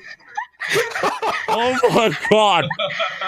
So Oh I was God. like, oh my God, he might have had an heart attack. Somebody call an ambulance. And thank God he was like, we won. He just like fucking screaming at the top of his lungs. And that was the time. Oh, I was shaking too. Like, they came in, all of us are shaking. Like, Rory is like, I'm shaking still. I think he's like still shaking from all of that. I'm not still shaking. I'm not still shaking. Yeah, I'm still shaking too. I was shaking for a solid 10 Adrenaline minutes. 100% in the body. Even how long time is this? 1 hour ago? But I'd have to say, you pulled off a miracle, BHO. Jesus, oof. Oh, I would have thought thanks. you would have lost. Thanks. I would have thought you would have lost to Wuhan, but No. Nah, Nobody I was gonna messes get with boneheaded overlords. I did tell you many years ago, Asian, right? We actually have one here from DHVA. Norrington was So for it's PO, weren't you? Norrington, yes. Yes, I'm here, Norrington guys. is here. Yeah, I was PO indeed. Yeah. So, I just So really want quickly, congratulations, Freelance- BHO. Sorry, Norrington. Go ahead, what's so up, Freelance Overnight? Union have they want to head out and have their debrief and have their chat after. Of course. Is there anything that FU wants to say? Anything? I mean, Freelance Union. Overall, just well played to all outfits on all servers who've played so far. Most especially our opponents, One RPC and Sin. Can I get a chance to have Shefka, who's probably part of one RPC, to say something about you guys in a minute? He's going to basically go, I want to get Ares Company, who basically... Shefka, are you there? Yeah, I'm here. How you doing? Did you yeah, play I'm with our doing good. RPC or no? Sure, I did. Do you want to say about what happened, your situation? I know we had Falcom earlier that said a little bit about it. You want to say something about your epic fight on that win? Yeah, it was a huge surprise and big shout out to FU, really, who really impressed us. I think if I remember well, we were on the lead until the 140 points, and then it becomes quite a hell. And we tried to steal the D relic, I think, and we missed it from. It was really close, and then you constructed that base over there. That we had to OS it 2 or 3 times at least to be sure to clean that hell Yeah, at the end. we defended that with everything we could. Yeah, it was personally on that front, and I felt a bit sorry when I clicked the button to throw the 2 orbital strike at the end, to be honest, and because I was still my friend as well as TR, of course. But yeah, really, I'm just you glad did an it took amazing. that much for you to get to us. Yeah, it did. I mean, we had to be at 100% definitely. Nick, From like view. Mike is an amazing leader. Thank you. You heard that live on stream by the one and only Valkyrie Code Wolfie. Mike, you're The amazing. funny thing is, You are not how an to old. explain this? Just remember that. Just want you to remember that, Mike. He's like the uncle that everybody wants. That is awesome. Mike, you just heard that live on stream. You've got men. and just so everybody You've got knows, I'm lots of 49 men years old. and women all about you. GG from FU. I'm gonna say something, by the way. When I And first then we're going to go to joined FU BHO right after you, okay? Go ahead. Okay, so when I first joined BHO, he was like, "Oh, you're a female. You're like the only female in the BHO." I was like, "Whoa, wow!" And then he was like, "I'm gonna call you Queen of the BHO," and I am called Queen of the BHO. And I thank Mike for this so much. Mike, you're the greatest person on the planet. Like, Oh, thank you, I'm matey. Thank you. clapping you. Honestly. And I will be going now. No, thanks for stopping by. The Queen is now left, ladies and gentlemen. You have been a fantastic job coming in with bringing that energy in. Let's go back to the Freelancers Union. Let's you guys speak about what Shefka just said. Yeah, well, I mean, yeah, it's like we said before, it was a really good fight against 1RPC. Like I said, we didn't really fight against Sin much. Like myself, especially, I didn't see a single VS member at any point. But yeah, well played to 1RPC. Sin, singularity of dark stars. Stop blending into the dark stars and the light of desolation. Hopefully they make an open they are map. quite new, though. No They're quite problem. new, so maybe You in the guys next did one they'll fantastic come getting to Outfit Wars, dealing with these incredible players from 1RPC and FU. These guys play in Lane Smash. I know one of them are a shoutcaster, and he's in this channel right now. Shefka. What? Okay, so let's go ahead and basically go to the other FU members. Do you guys want to say anything before you guys head out? Mortis. No, great game, great game. Really enjoyed it tonight. RPC, very nice gameplay. My hat's off to you. Well done. And I'm looking forward to the next one. Nice. And next time we come first place. No questions. What the hell? Oh, yeah, absolutely. Did you just hear that live on stream? No questions. By Grills from the Freelancers Union. It's happening. That's on my word. It's either we come first or I retire from the last 6 years of Planetside. No, don't you dare retire. That's not the point of playing Outfit Wars. God, the whole point is to have fun. We proved today, the guys who were under my command proved against all odds and all predictions we could do that well. Next time, it's all or nothing. Wow. Okay, just make sure you guys understand. The whole point Quote is me for on you that. guys to Clip it. survive long enough. Because I'm going to go and try to take this entire Twitch brand for Planetside 2 and turn all of our Twitch members into partners and then turn everybody into a larger scene. So if you guys freaking quit on me, I'm gonna you know what I mean? I just don't you dare do that. All right, but you get the idea. Right here, right No, don't. No. Win the next Outfit Wars. If all of you guys leave, all of a sudden I'm like, what the Clip it. Freelancers God. Union win. Outfit Wars number 2. Wait a second. So we need to go to stack against you? Oh! You guys are hearing this right now. I'm going to bring some basically music intensity in. I want these guys to know what just happened. This is getting serious. Ladies and gentlemen, if you're not understanding what's happening in the ArsheeTV Discord right now live on stream, you have the Freelancers Union, 1RPC, Boneheaded Overlords, Sector JKU. You've got Better Red Than Dead, Dignity of War, T Toxic Zerg Servers, TRXF, the Reapers RE4, ORIG, the 91AR. You got MOOD, Mood. You got every one of these outfits representing tonight, letting you all know that they're not going to basically see this Outfit Wars die. We're going to get a chance to see another version of Cobalt and Miller to a theater near you. Wait, what? Alright. So I hope you guys basically understand how epic everything we just saw tonight. You can see all these outfits getting together. Super hyped, super pumped for the next one. I hope we get a chance to have that conversation about the 12th and the 13th so we can draft up some information about how we want the Alpha Wars to look like for all of us and for the casuals and for the actual competitive players to all enjoy it and not have to grind for a million years. The whole point is to play Planetside to have fun and then take that information over to Alpha Wars somehow. If it doesn't work, we'll figure it out. I have plenty of details on that later. I mean, on that note, I know on Miller, especially on the FU and the JKE point of view, we'd like to see TR come first in all 3 brackets. What should happen, right? Vince? I think Dig will have a thing about that. Guys, Dig can have a think. As soon when our PC is in the we show, just we'll got invite you. another member to stop by. I know we've got the 91 AR. That is another individual that stopped by from Cobalt, and we have another member as well that stopped by. It's CSG. I believe you are from THVA. Is that correct? Yeah, Mike. If just I can, you can allow me to thank Chefke and Ares for being with us for all these fights. They were. We know it shows us from a long time, and we fight. It shows us we fight alongside, and that was a pleasure to have friends to fight with. Awesome. Yeah, that pleasure is shared definitely, okay. And And yeah, definitely it was a good training for us for the lane smash. So usually FU plays together with Ares on TR. Really? Oh We- yeah, we they're do? they're our good friends and allies on the Yeah, TR true. side usually. I cannot believe this. I had This a is tear on super. my on This my is face super cool. anytime I killed an FU guy, kind of. But Uh, they killed me he's many talking about times. Freelancers Union? He's Does a not. little He's crack not. form in your heart. Chefke. Every FU member he kills, he gets another crack in his heart. Yeah, kind of. You'll fall apart one day. One day Oh, it'll be too God. much, and I'm you'll fully sorry. convert to our side.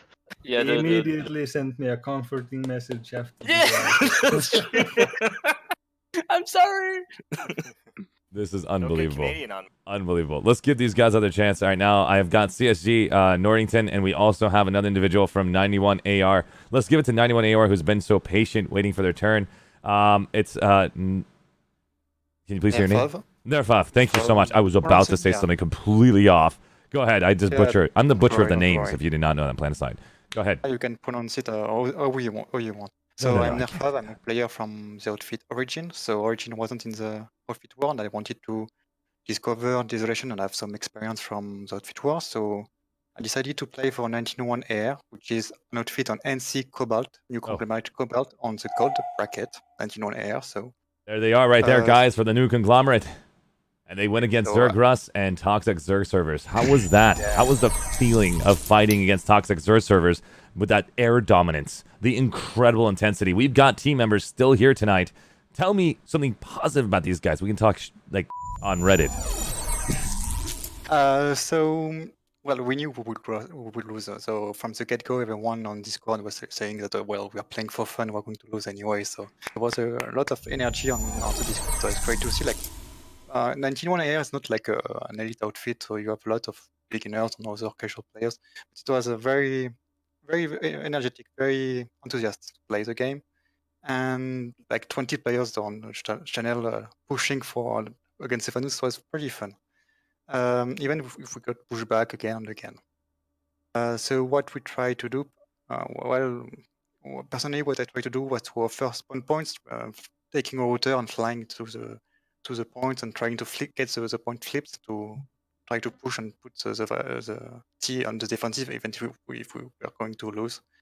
So on the whole, it was pretty fun to play. Even if we lost, we got the second place, and it was very funny to see all those players. Not very organized, but very energetic, very, very enthusiastic to play together to fight the Vanus. Yeah, thanks. Awesome, man. That was huge. Kind words coming from THVA, represented by Origin. Can I get the members from K? One guy from BHO to say something about. Say your outfit and then your name as well. I'm sorry, Arshee. Mind if I interrupt right before? Of course, the Red Knight. What's up? So just real quickly, Freelance Union, you guys want to head her on out. So thank you guys so much for coming out. Thank you so much, Freelance Unions, for stopping by. The Browns Rank Division, representing the Terran Republic. Freelance Union, honestly, great work. I look forward to seeing you guys in the next Alpha War, and I hope you guys get a chance to watch Emerald Server coming up next.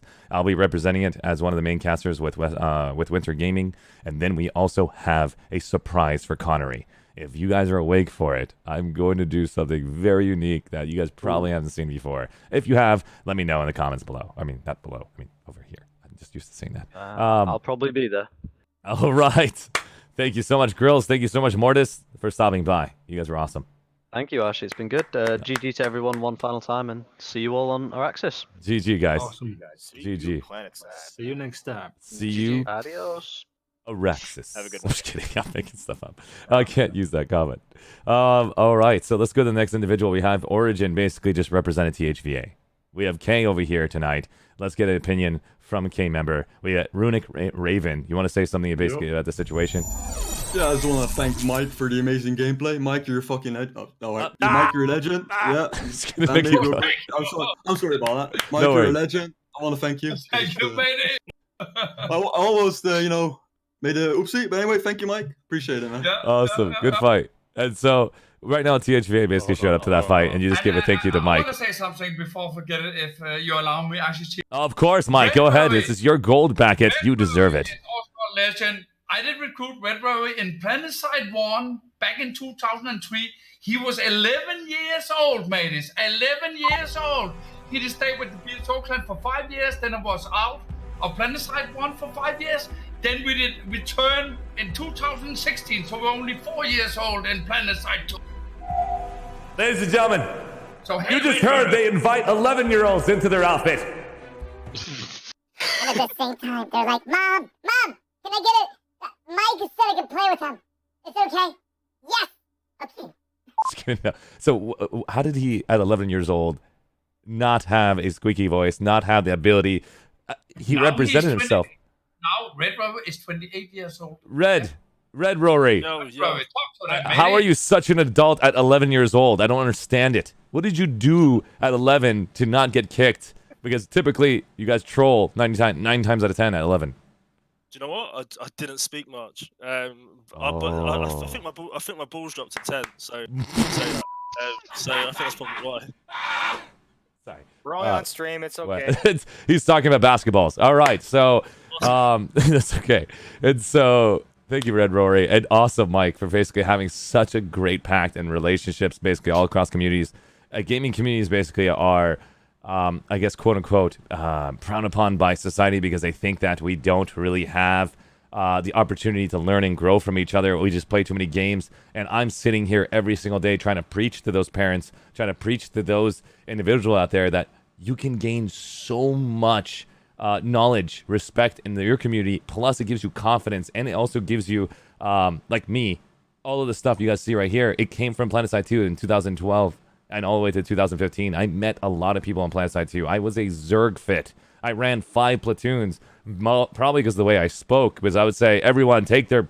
I would say a lot of bad words at that time. But the point is, they would flock into here, and they would learn from me. I would learn from them. And I have to say, the communities in Planetside 2 are strong. We saw 93% reviews on Steam just for a single group of people getting together and making it happen. And now we have such a huge gain. We have 15,000 players in Planetside 2. When I first started in January 8th, it was 1,700.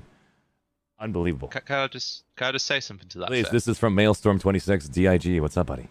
So, Zerg fits, large outfits get a lot of bad rep. Why? What? They often, because they've got so many people, they're often uncoordinated, or feel like they're uncoordinated anyway from the outside. But if you've got the right leaders at the top of those large outfits, it can be an absolutely phenomenal experience for the players, just normal players. Planetside 2 is all about massive battles. And outfits like Dig, outfits like BHO, and various other outfits on Miller as well, I'm sure Cobalt have the same. If they come together properly and coordinate and fight, do proper fights, it is the best experience in the world. Even on any FPS, you don't get it on Battlefield, you don't get it on Call of Duty. Planetside 2 is the most unique game for this, and that's why I keep going back to it. I don't know why, but I'm going to play a hype song. You heard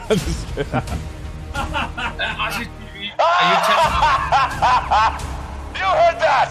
Live! on stream. Planetside 2 in 2020 is here to stay. Daybreak Games, we're watching you. We want you to make this game into the most glorious battle that we all intend to see. Outfit Wars is one of them. And we're looking forward to more. Sorry, that's not timed right. Okay, sorry. All right. ArsheeTV, you never played Planetside 1? I did play Planetside 1. I was one of those cheesers that would have 3 of my friends. We would take over a single tower and make the entire continent come after us. Oh god, I remember That was so much fun. I was such a... Yeah. Oh god, we'd steal their... I took so many shotguns from the NC. I never used it. I just loved taking loot off bodies. It was my favorite thing to do, and I would love hacking vehicles when I get out of it. It was too much fun. Sorry, we can go down Planetside 1 memory lane all day.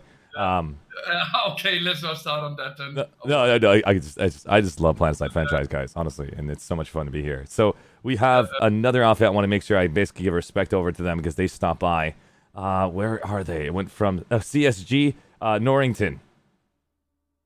Yeah, hello. How you doing? So sorry, man. I'm just way too hyped. Let me just bring it down for a minute. Yeah, it's all right. Please tell me more about your outfit. So I'm speaking for THVA, and I just want to start by saying Orich wasn't speaking for us. He was talking about another match. But oh, just putting that straight. Oh my God, I'm so sorry. 91 AR. He was from with the gold rank of the Cobalt server, and then Miller is THVA. We're hearing Norrington now. I'm sorry, guys. This is so much happening. That's THVA now? The THVA is now Norrington from CSG. Please tell me. The lead for the match. Congratulations. Yeah, so honestly, the match congratulations getting to the gold rank bracket. That's honestly a feat in you. itself. Honestly, getting to the gold match was the primary goal of this outfit, and we achieved that, so we're happy with that. Dude, I'm serious, man. Well done. That was a huge grind. It was a huge grind, indeed. Like, we had maybe 300 people against, I don't know, 3,000 of dig or something, and we did it, so we're happy. You had your own battle. Yeah, about 3,000, yeah. And so the match begins. So, you guys are in the match beginning. begins. You had 48 people. Did you have more than that? How did it work? Well, we had just 48 people selected, and enough in reserve. But, basically, the match started really well. Did anyone disconnect? You had 48 exact. Nobody disconnected. Everybody was there. No, it was all good. Yeah, and everyone was in time and stuff, so it was good. I'm so sorry for you getting focused by K. By the way, we got 5 bases. I think we got 5 bases at the opening, so that was good. And I also think that kind of triggered the double team for the rest of the match. So, like we at some point we had that choice. Like we had to choose between, all right, who are we gonna let win? Is it gonna be K or is it gonna be BHO? And then it was like a conscious decision to hand the victory to BHO pretty much. Wow. Yeah, see? Because of some history. I'm telling you right now, guys, this is what we see on the main server every day. You see this every time when a continent is locked by 100. Everyone eats that freaking group alive, and then it becomes a 3-way battle at the last 30 minutes. We've seen this is the broken nature so of much. This is what a 3-way creates. This is a Planetside 2 game you play. We are just giving you a battle in a smaller condensed field of the same thing. You have to be creative in a free-for-all. We're not going to get the CSGO style where it's one outfit, one group. Hopefully, in the next updates to come, we'll give you an opportunity to see a NSO versus NSO group. And I know it's out there. I don't want you to get confirmed this right now. Don't clip this. But look forward to seeing that in the future, guys. And it'll be a lot of fun. Yeah, it just doesn't have anything to do with competitive gaming, this. But, congratulations to BHO. I hope you enjoy it. Norrington? Yes. Did you like the Cobalt Air?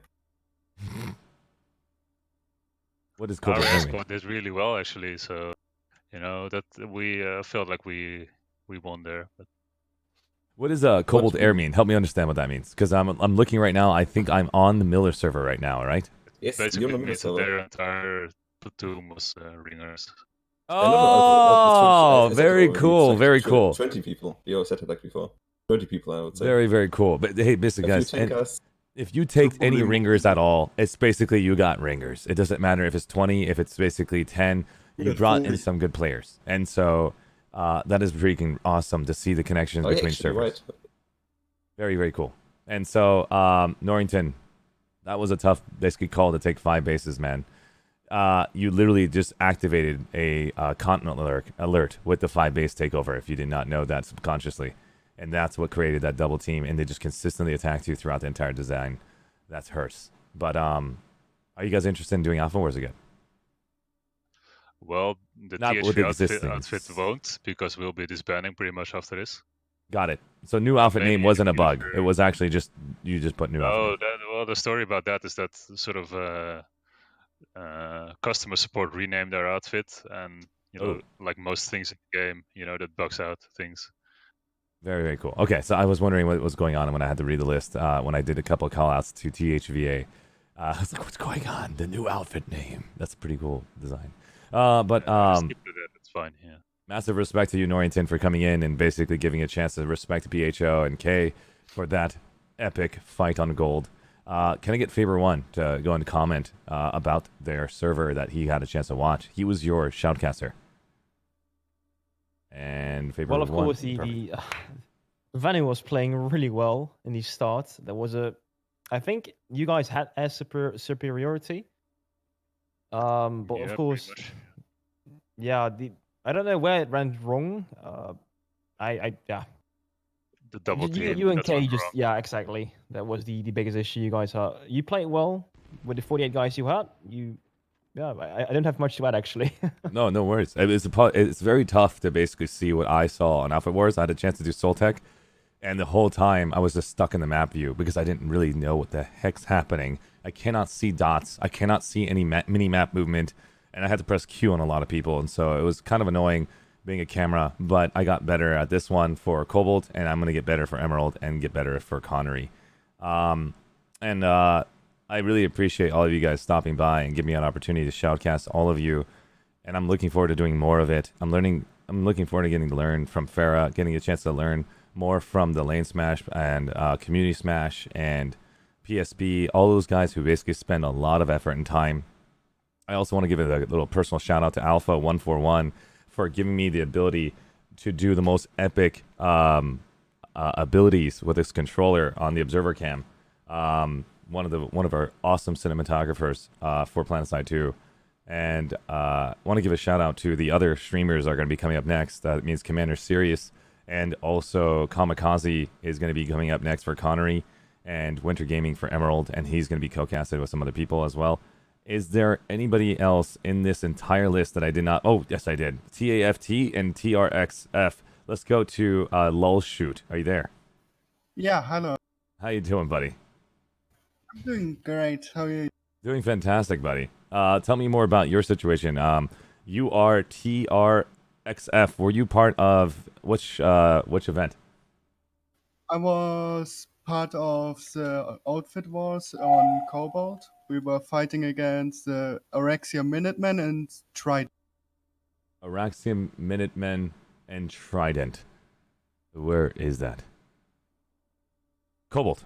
I'm on Miller. That's Cobalt over there. Okay, so my brain just blew up. So you had to go against in the Bronze League, and you guys represent TRXF and the Terran Republic. How was your situation like? I did not get a chance to see Bronze. Bronze ended before Silver. Ended before I had a chance to see you guys. What was it like to be on the Bronze server for your server? Well, yeah, it was kind of hectic. We were mainly concentrating our forces on the Vanus just because our beliefs were at that time that the Vanus on Cobalt are the worst thing, so they need to be eradicated as fast as. You heard that live on stream. Rel's not gonna like that. I'm just kidding. Keep going. And yeah, so we mainly concentrated with Sandras on the Vanus, and while we are doing that, the NC just stomped both of us because we were mainly fighting each other. We were mainly playing it safe with only Sandras and getting spawn points done, holding points, and not surging too much, just splitting our forces to every direction. Unbelievable. Yeah. So while we're doing that, oh sorry. No, continue. Please continue. I Yeah, decided yeah. to pause. While we're doing that, like our leader Sergeant Payne was leading more like everything at the same time, and while doing that, his mouse broke, and we just could hear him scream for no reason. Like he was just so angry. Like his mouse broke, his driver went, AWOL, everything Wow. broke, and Oh my God. yeah, That's we had to command ourselves. Dude, I feel your pain. And so, do you want to give any basically positive comments about the other members, other matches you basically fought? You currently fought Trident and you fought Araxia Minutemen. Anything you want to basically talk about? What was your rank? Because I don't have the screen right now. I'm currently on the Miller server looking at their screen. What was your, who was basically first, second, and third, if you don't mind helping you understand that? Yeah, so the Araxia Minuteman came in first with 500 pounds. The TRX F came in second with 298 points, and the Trident came out last. Awesome. And that's basically tough. Yeah. That was Yeah, tough. we And were so, continue. Oh. We were kind of surprised about the Trident because there were many veteran players in it. Like, it was kind of sad that they were like losing that badly because just of the quantity of old members in this outfit. One of the things I gotta say is that there's a combination of effects happen here. This is their first outfit war. 48 people have to be selected. Lots of drama can occur in every one of your outfits. You don't understand the level of drama that I know. I know a lot of you outfits out there, and it's incredibly tough for outfit leaders to make that decision. Some of you have an easy task, some of you do not. And so we will learn from TRID what was their situation like, why things were happening. You just heard your mouse blew up in the middle of the batch, and monitors were flickering, and intensities were rising. It was similar to this intensity. Yeah. And Noodles air mod was drunk. Oh, wow. Unbelievable. Oh, my God. Thank you so much, Lawshoot, for the comments and the respect that basically you gave on Cobalt to those individuals. And that was from the Terran Strike Forces. Thanks for stopping by. Are you the leader, the representative? Ask a question to Lawshoot? Yes, please. Can you like go in more detail what made Trident the underdog? Because I'm personally a Vanu player with close ties with Trident, so I'm kind of curious what's happened there. So from your point of view. Yeah, they mostly used rush tactics. They just used mostly airdrops, just dropped directly on the point without any respawns. Like they did mow us down on a few occasions, but then we just respawned on our Sundras next to the point and killed and removed them from the game. Like they were missing the spawn points. Oof. I feel the pain just hearing that. We'll get a chance to basically hear from their perspective as soon as they stop by. If we don't get a chance to hear their perspective, hopefully we get a chance to hear from them again at another outfit spotlight or other locations. Let's get a chance to go and grab this next individual right now. I'm looking at DIGT. His name is Copper1S. I think he's endorsed by staff, so he knows about the TOS rules and also maintaining family friendly. How you doing, Copper? Hey, yeah, hello, dude. So Good to see you. the first thing I just gotta Where get are you this out of from? the way. We are from Miller. We actually played with THVA right now on the Gold Match. THVA. Got it. Perfect. Okay. Northern Dog Because just a lot of you guys have different tags. I'm wondering what's going on. What you guys the made a outfit group? had the outfit had like 3 different tags through this entire thing. Ah, got it. Because everybody's coming in with their own personal tags. I'm like, I don't know where any THVA is. It's like not even representing here, but it looks like multiple people were in THVA and made a new outfit. That's why it disbanded. Tell me more about your perspective. So yeah, just one thing quickly. Yeah, I got a problem with saying some words too much. Like if there's a, I'm just warning you, okay? I'm doing my best, all right? Dude, I give everybody at least 3 chances, and then I have to server meet you and say thank you so much for stopping by. Take it slow. If you take it slow, you'll be fine. But you're amazing for at least warning me. I'm really appreciate you, man. Thank you so much, Copper. Go ahead. Okay, so yeah, the preparations for the match were really bad. We didn't really know much. We only were aware that there are multiple bugs that we'd have to deal with. For example, we were aware that there's no resource gain, But during the match, apparently they just made everything free, and so we went in there with auxiliary shield loadouts and such, and we're like, wait a second, you could just pull whatever. Yeah, I was mostly just mostly just shoving Cordium back into the main silos because we were getting like we didn't know what to do. I went out there, tried to build a base. There was like a floor with Prowler basically. Yeah, we how should I put this lightly? We got kind of double teamed, slightly. Well, as soon as you guys take 5 bases, it's the same thing as the main server. You are basically causing 100. I don't know what that's called again. The 100-point score that causes an outfit alert to start. You practically said to all of them, like, "You come after me." And so, if you saw what Soltech did, they did a grand strategy of just holding on to 4 and just defending the 2 points, and then doing insane construction on the 2 middle points very fast. I mean, it was like. Yo, can I? Go ahead. Sorry. Yo, can I get those beeps as well? It's actually kind of cool. It's on GoXLR if you want to go pick it up. That's the only way I can maintain not cussing. Like, it's pretty cool. That's what the other guy told me actually. So awesome. Listen, there was a lot of drama involved, and I really don't want to get into it. I really want to. That's where Reddit is at. I heard that basically they told me a lot of people said, "Don't go to Reddit, Arshee. You can't fix it." And I was like, "Fine." It's just basically like this is over. I really want it to be over between all of the people involved. And can you tell me what you mean by over so we can elaborate and make sure the respect is out there?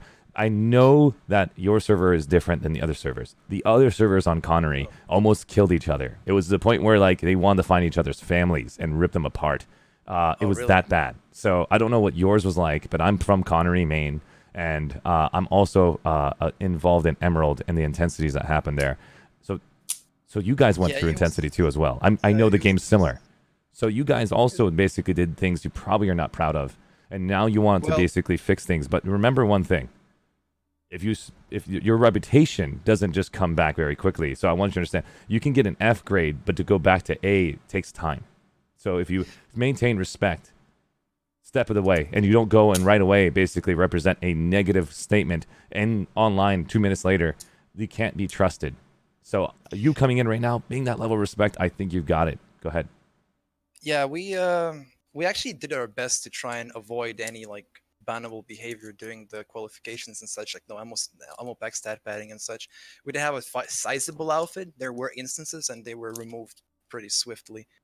We just try to qualify with like keeping our standards and all that, but it's just the system was not made for that. That was not the method at all. We did what we had to do. We qualified. We tried to play the game. And the match was a very interesting one. Essentially, you had 3 types of outfits that you could have expected appear. You had an outfit that is made out of smaller outfits to try to compete. That was us. For another example, would be T on Cobalt. Yep. And also Miller. Emerald for B-Way, and then also Recursion for Connery. Well, Recursion, I'm not sure. Did they actually get a lot of influx of other outfits? Because you see, the thing with us was that we... like, it was not supposed to be anyone's outfit. It was supposed to be a neutral thing. When it comes to Recursion has been there forever. You know, that's what I aim at. So when I heard from Sale, he was basically opening recruitment the moment he heard about the idea of Outfit Wars, and he now started running platoons and started going deeper into the outfit, and they have more members than I've ever seen before. This is the largest Recursion group I've ever seen. And they have trained these kids, I'm talking about, like, are literally 24 hours playing and just rinse and repeat. And they are excited to be a part of Recursion. And I'm only because I'm from Connery. I get shot in the face by them because I'm TR, and it sucks, but they're good. You're actually right. There's a 4th type, but we didn't really encounter them here much. Well, we had a couple of them in the lower leagues. But anyway, so just to finish that up, there was the regular big outfit, you know, just open platoons. Like I call them pub fits if I don't call them the other word. And the third one was essentially the same, but they just replaced their entire team with ringers, so it was pretty fun. Yeah, boy. Yeah, boy. I don't think that's a big secret, anyways. And frankly, let it be. Like, if they wanted to see how this looks like, here's how it looks like. It's not pretty. Can I say something on that? Sure, go ahead. Well, so basically, our first, like, the thing what we wanted to do was this because is him, Vince TR from King Outfits talking. I just want to make sure every voice is knows. Go ahead. Like, we wanted to go for BHO first at the beginning, because they've been around for such a long time already since Planetside 1. So we tried to go for BHO first. That was basically our game opener. But then we saw basically that VS took 5 bases. So we were like, okay, VS actually might be a huge threat. So we stick to VS the entirety of the match. And then basically BHO took over. So Nice. yeah, our main objective or goal was actually to go for BHO over VS. Not mine though. Well, just never know if that's true anyways, but Well, yeah. the biggest thing is to understand, guys, something simple. It will always be different in your opinion. The words are words expressed. Actions are actions. The whole point is when you take over 5 bases, my logic basically tells me immediately focus that team. And that's what we saw in Soltech. I didn't watch your server. Faber1 did.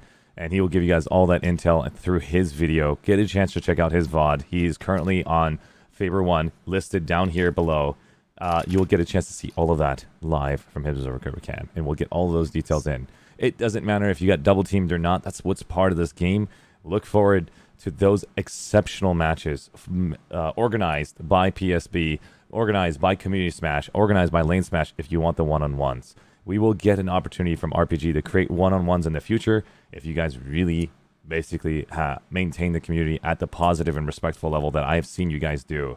If you guys bring in that toxicity, which I don't even know anything about until people have basically recently told me about, I don't think this community can grow. I don't think this game can grow because new players don't even understand what the hell is going on. You have 8 years of community growth and new players have no chance to get involved in this. So maintain the positivity, maintain the respect for everyone you see because we need to bring in this game from 15,000 to 30,000 next. And then we're going to push it to 60,000 and I'm looking at 100,000 after that.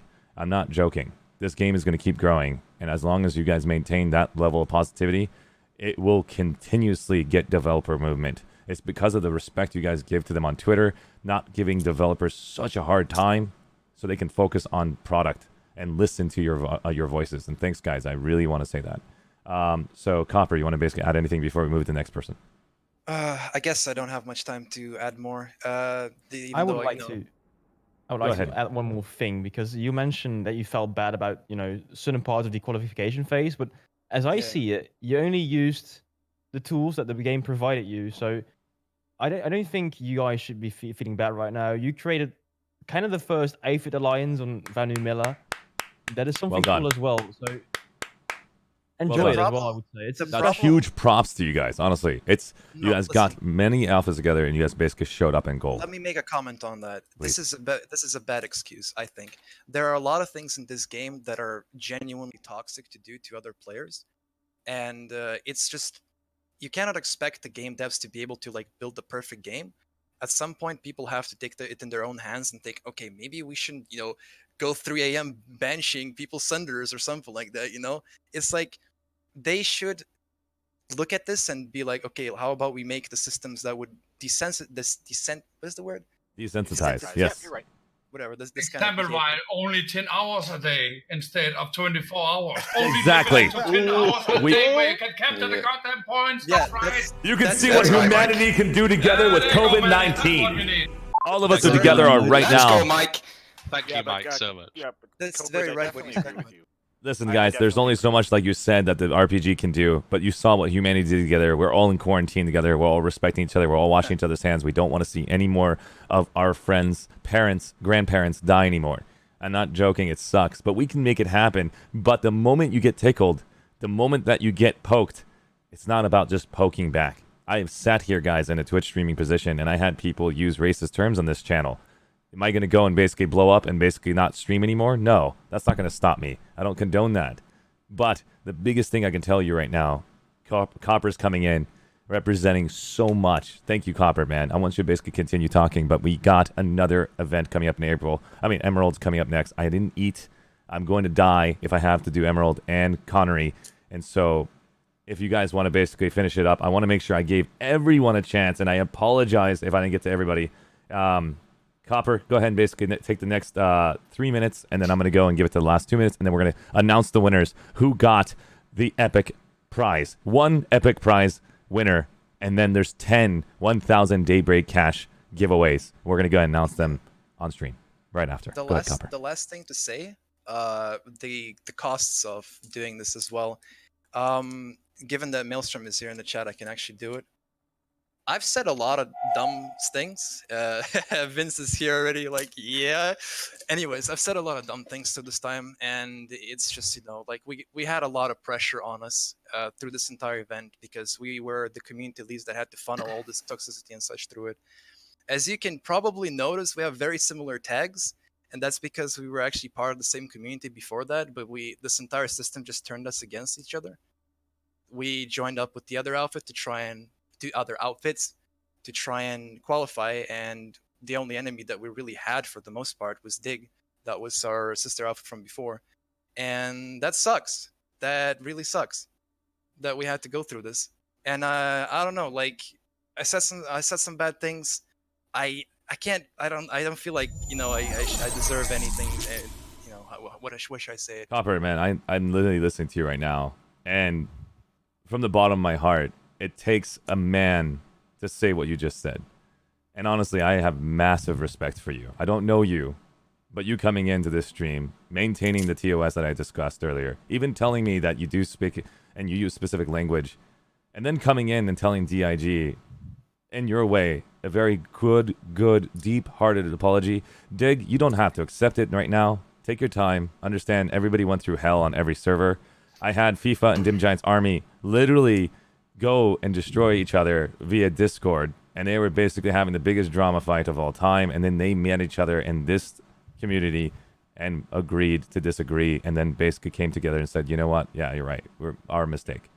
Both of them represented that. Yeah, and I think Can I retort? Yeah, no, Maelstrom, go ahead, man. Oh, Maelstrom from DIG, I apologize, go ahead. I forgot you're still here. Cope is absolutely, you're completely right. The outfit war system has a weird side effect where it's actually had inter-empire competitiveness, which isn't in the spirit, I feel, of the game. So I'll say this, the devs have every opportunity to change it. It's an alpha, it can be changed, it can be made better. So that, in my opinion, is what the problem was. Yes, there was obviously drama, Reddit drama, which we won't go into here, but no worries. It's Can I give you work in 3 whole shift? Now I have to break in. Sorry. So I will say, TVA, the new outfit, they did have 3 whole shift. They did after prime time. They did have new guys to join for 8 hours. Then they did log off. Then they have new guys to take another 8 hours. So that it worked for 24 hours. This is not good. We have to limit this next time for 10 hours only prime time. No. Hours only. No. I'm going to basically I want to completely change the system. I don't want to even do this qualifying style again. I'm letting you know, if you are interested, Mike, I'd love to have you come back. I'm going to comment that in just a second. I'll give it to you in a second. I want you guys to know I'm going to do another stream. You don't have to watch it. You can watch the VOD later. You don't have to be live. But if you want to get involved in learning about the future of Outfit Wars, be involved in that channel. And at the same time, we're going to have an interview with Rel live on this stream. And it's all because of you guys giving me this opportunity, maintaining my TOS, maintaining family friendly. You guys are freaking epic. Go ahead and comment. So, Mike, yeah, you're 100% right. Trust me, we didn't like doing that whatsoever. We had a guy that literally sit there for like 70 hours or something. Like, because we tried, we felt the responsibility for others that have pitched in and try to win. We don't want this, no more than you do. And in fact, we picked this up from observing outfits like DIG and BHO. You didn't have organized squads, but you had so many people that you just naturally had bases during the nighttime, and we just had no choice. I understand. Yeah. Also, I want Daybreak to bring in that people have to be part of outfits like 2-3 months before they can actually join Outfit War. That would also be good. So we avoid Stagfest in the future. That's what I want to Mike, say. We really want to avoid Mike, Stagfest well said about that. I have another idea if you guys want to know something insane. I know it sounds ridiculous, but please, let's wait until the 12th. I promise you, you'll be shocked about the ideas I have because of all the outfits who I know from Connery, Emerald, and Soltech who got together with me. I just had an opportunity to meet you, Mike. I just had an opportunity to meet you guys from Cobalt and Miller. I only knew like 2 or 3 of you because none of you guys signed up to Outfit Spotlight because you didn't know who I was. I was that psycho guy that would push the button like, ladies and gentlemen. I did that all the time and drove you guys insane. I apologize for that. I didn't know that button was basically pissing people off because... Well, at least you're self-conscious, dude. I know, because somebody told me. One person told me, and I was like... I can tell you also, it's pissing me off. Kind of annoying. Somebody had it. I'm telling you, I'm sitting in this room by myself, and I'm trying to entertain myself at one point in time. I get pretty freaking lonely here, guys. So if you don't tell me what it's basically happening in your side, what makes you feel, I will keep making mistakes. So thank you guys. Honestly, you know who you are. Red Knight, thank you so much. All of you guys who literally DM me and let me know to adjust, I can make those adjustments. I don't know what you guys want to see, what kind of entertainment you guys want to be a part of, but I love Planetside. And I love what we've seen here. And I know the developers, this RPG group has done fantastic work for all of us. The communication has gone beyond measures, guys. I'm not going to toot my own horn here, but I told Faber One about this. I've been to E3. I've been to TwitchCon 2019. I've been to all of these events, seen developers. These guys are going above and beyond their heads. You have Andy Seitz literally speaking more than any president of any other company. He doesn't have to do any of that, but he's doing it out of his own Discord. He represented the brand in the beginning, said transparency is going to exist, we'll listen to the community, and he's gone above and beyond that. And he's giving content creators like myself, Favor One, a chance to sit here and give you guys the best content we can imagine.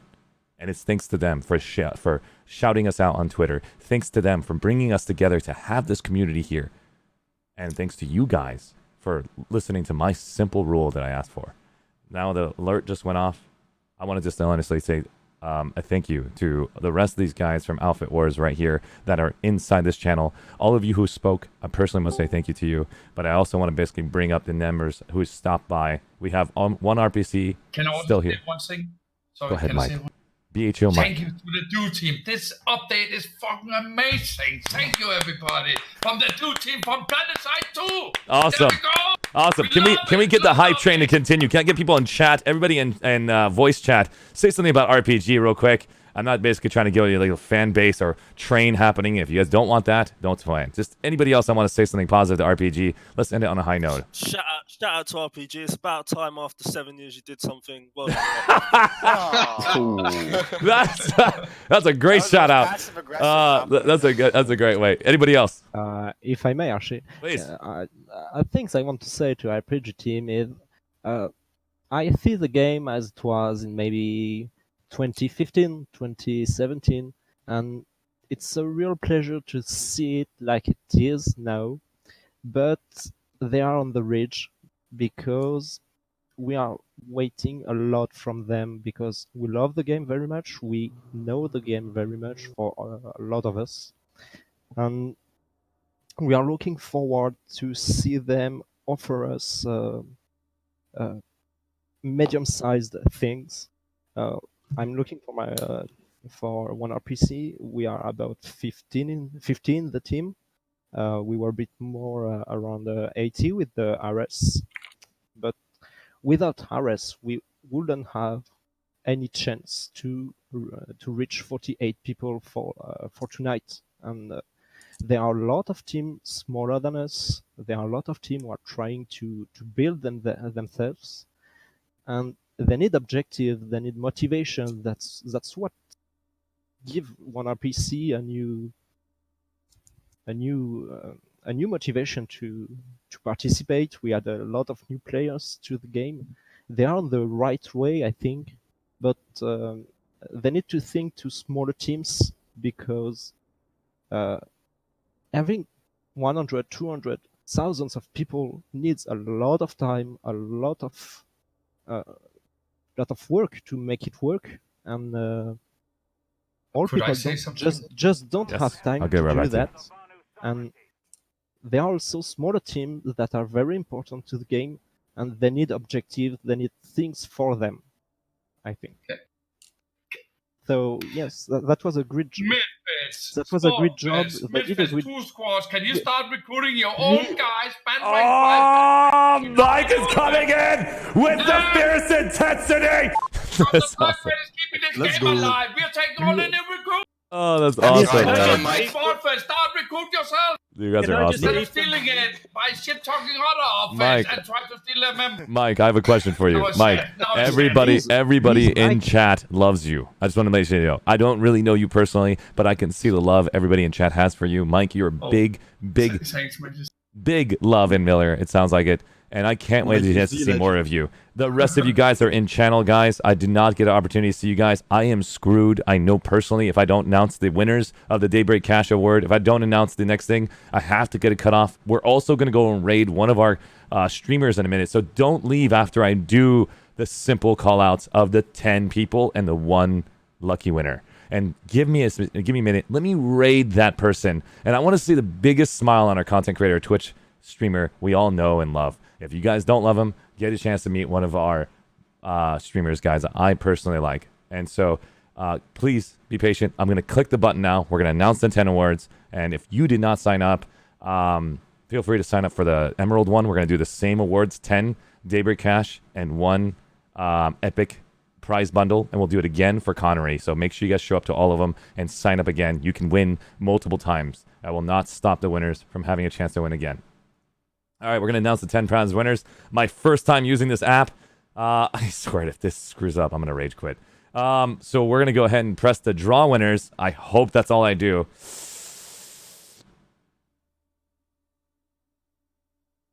Is this it?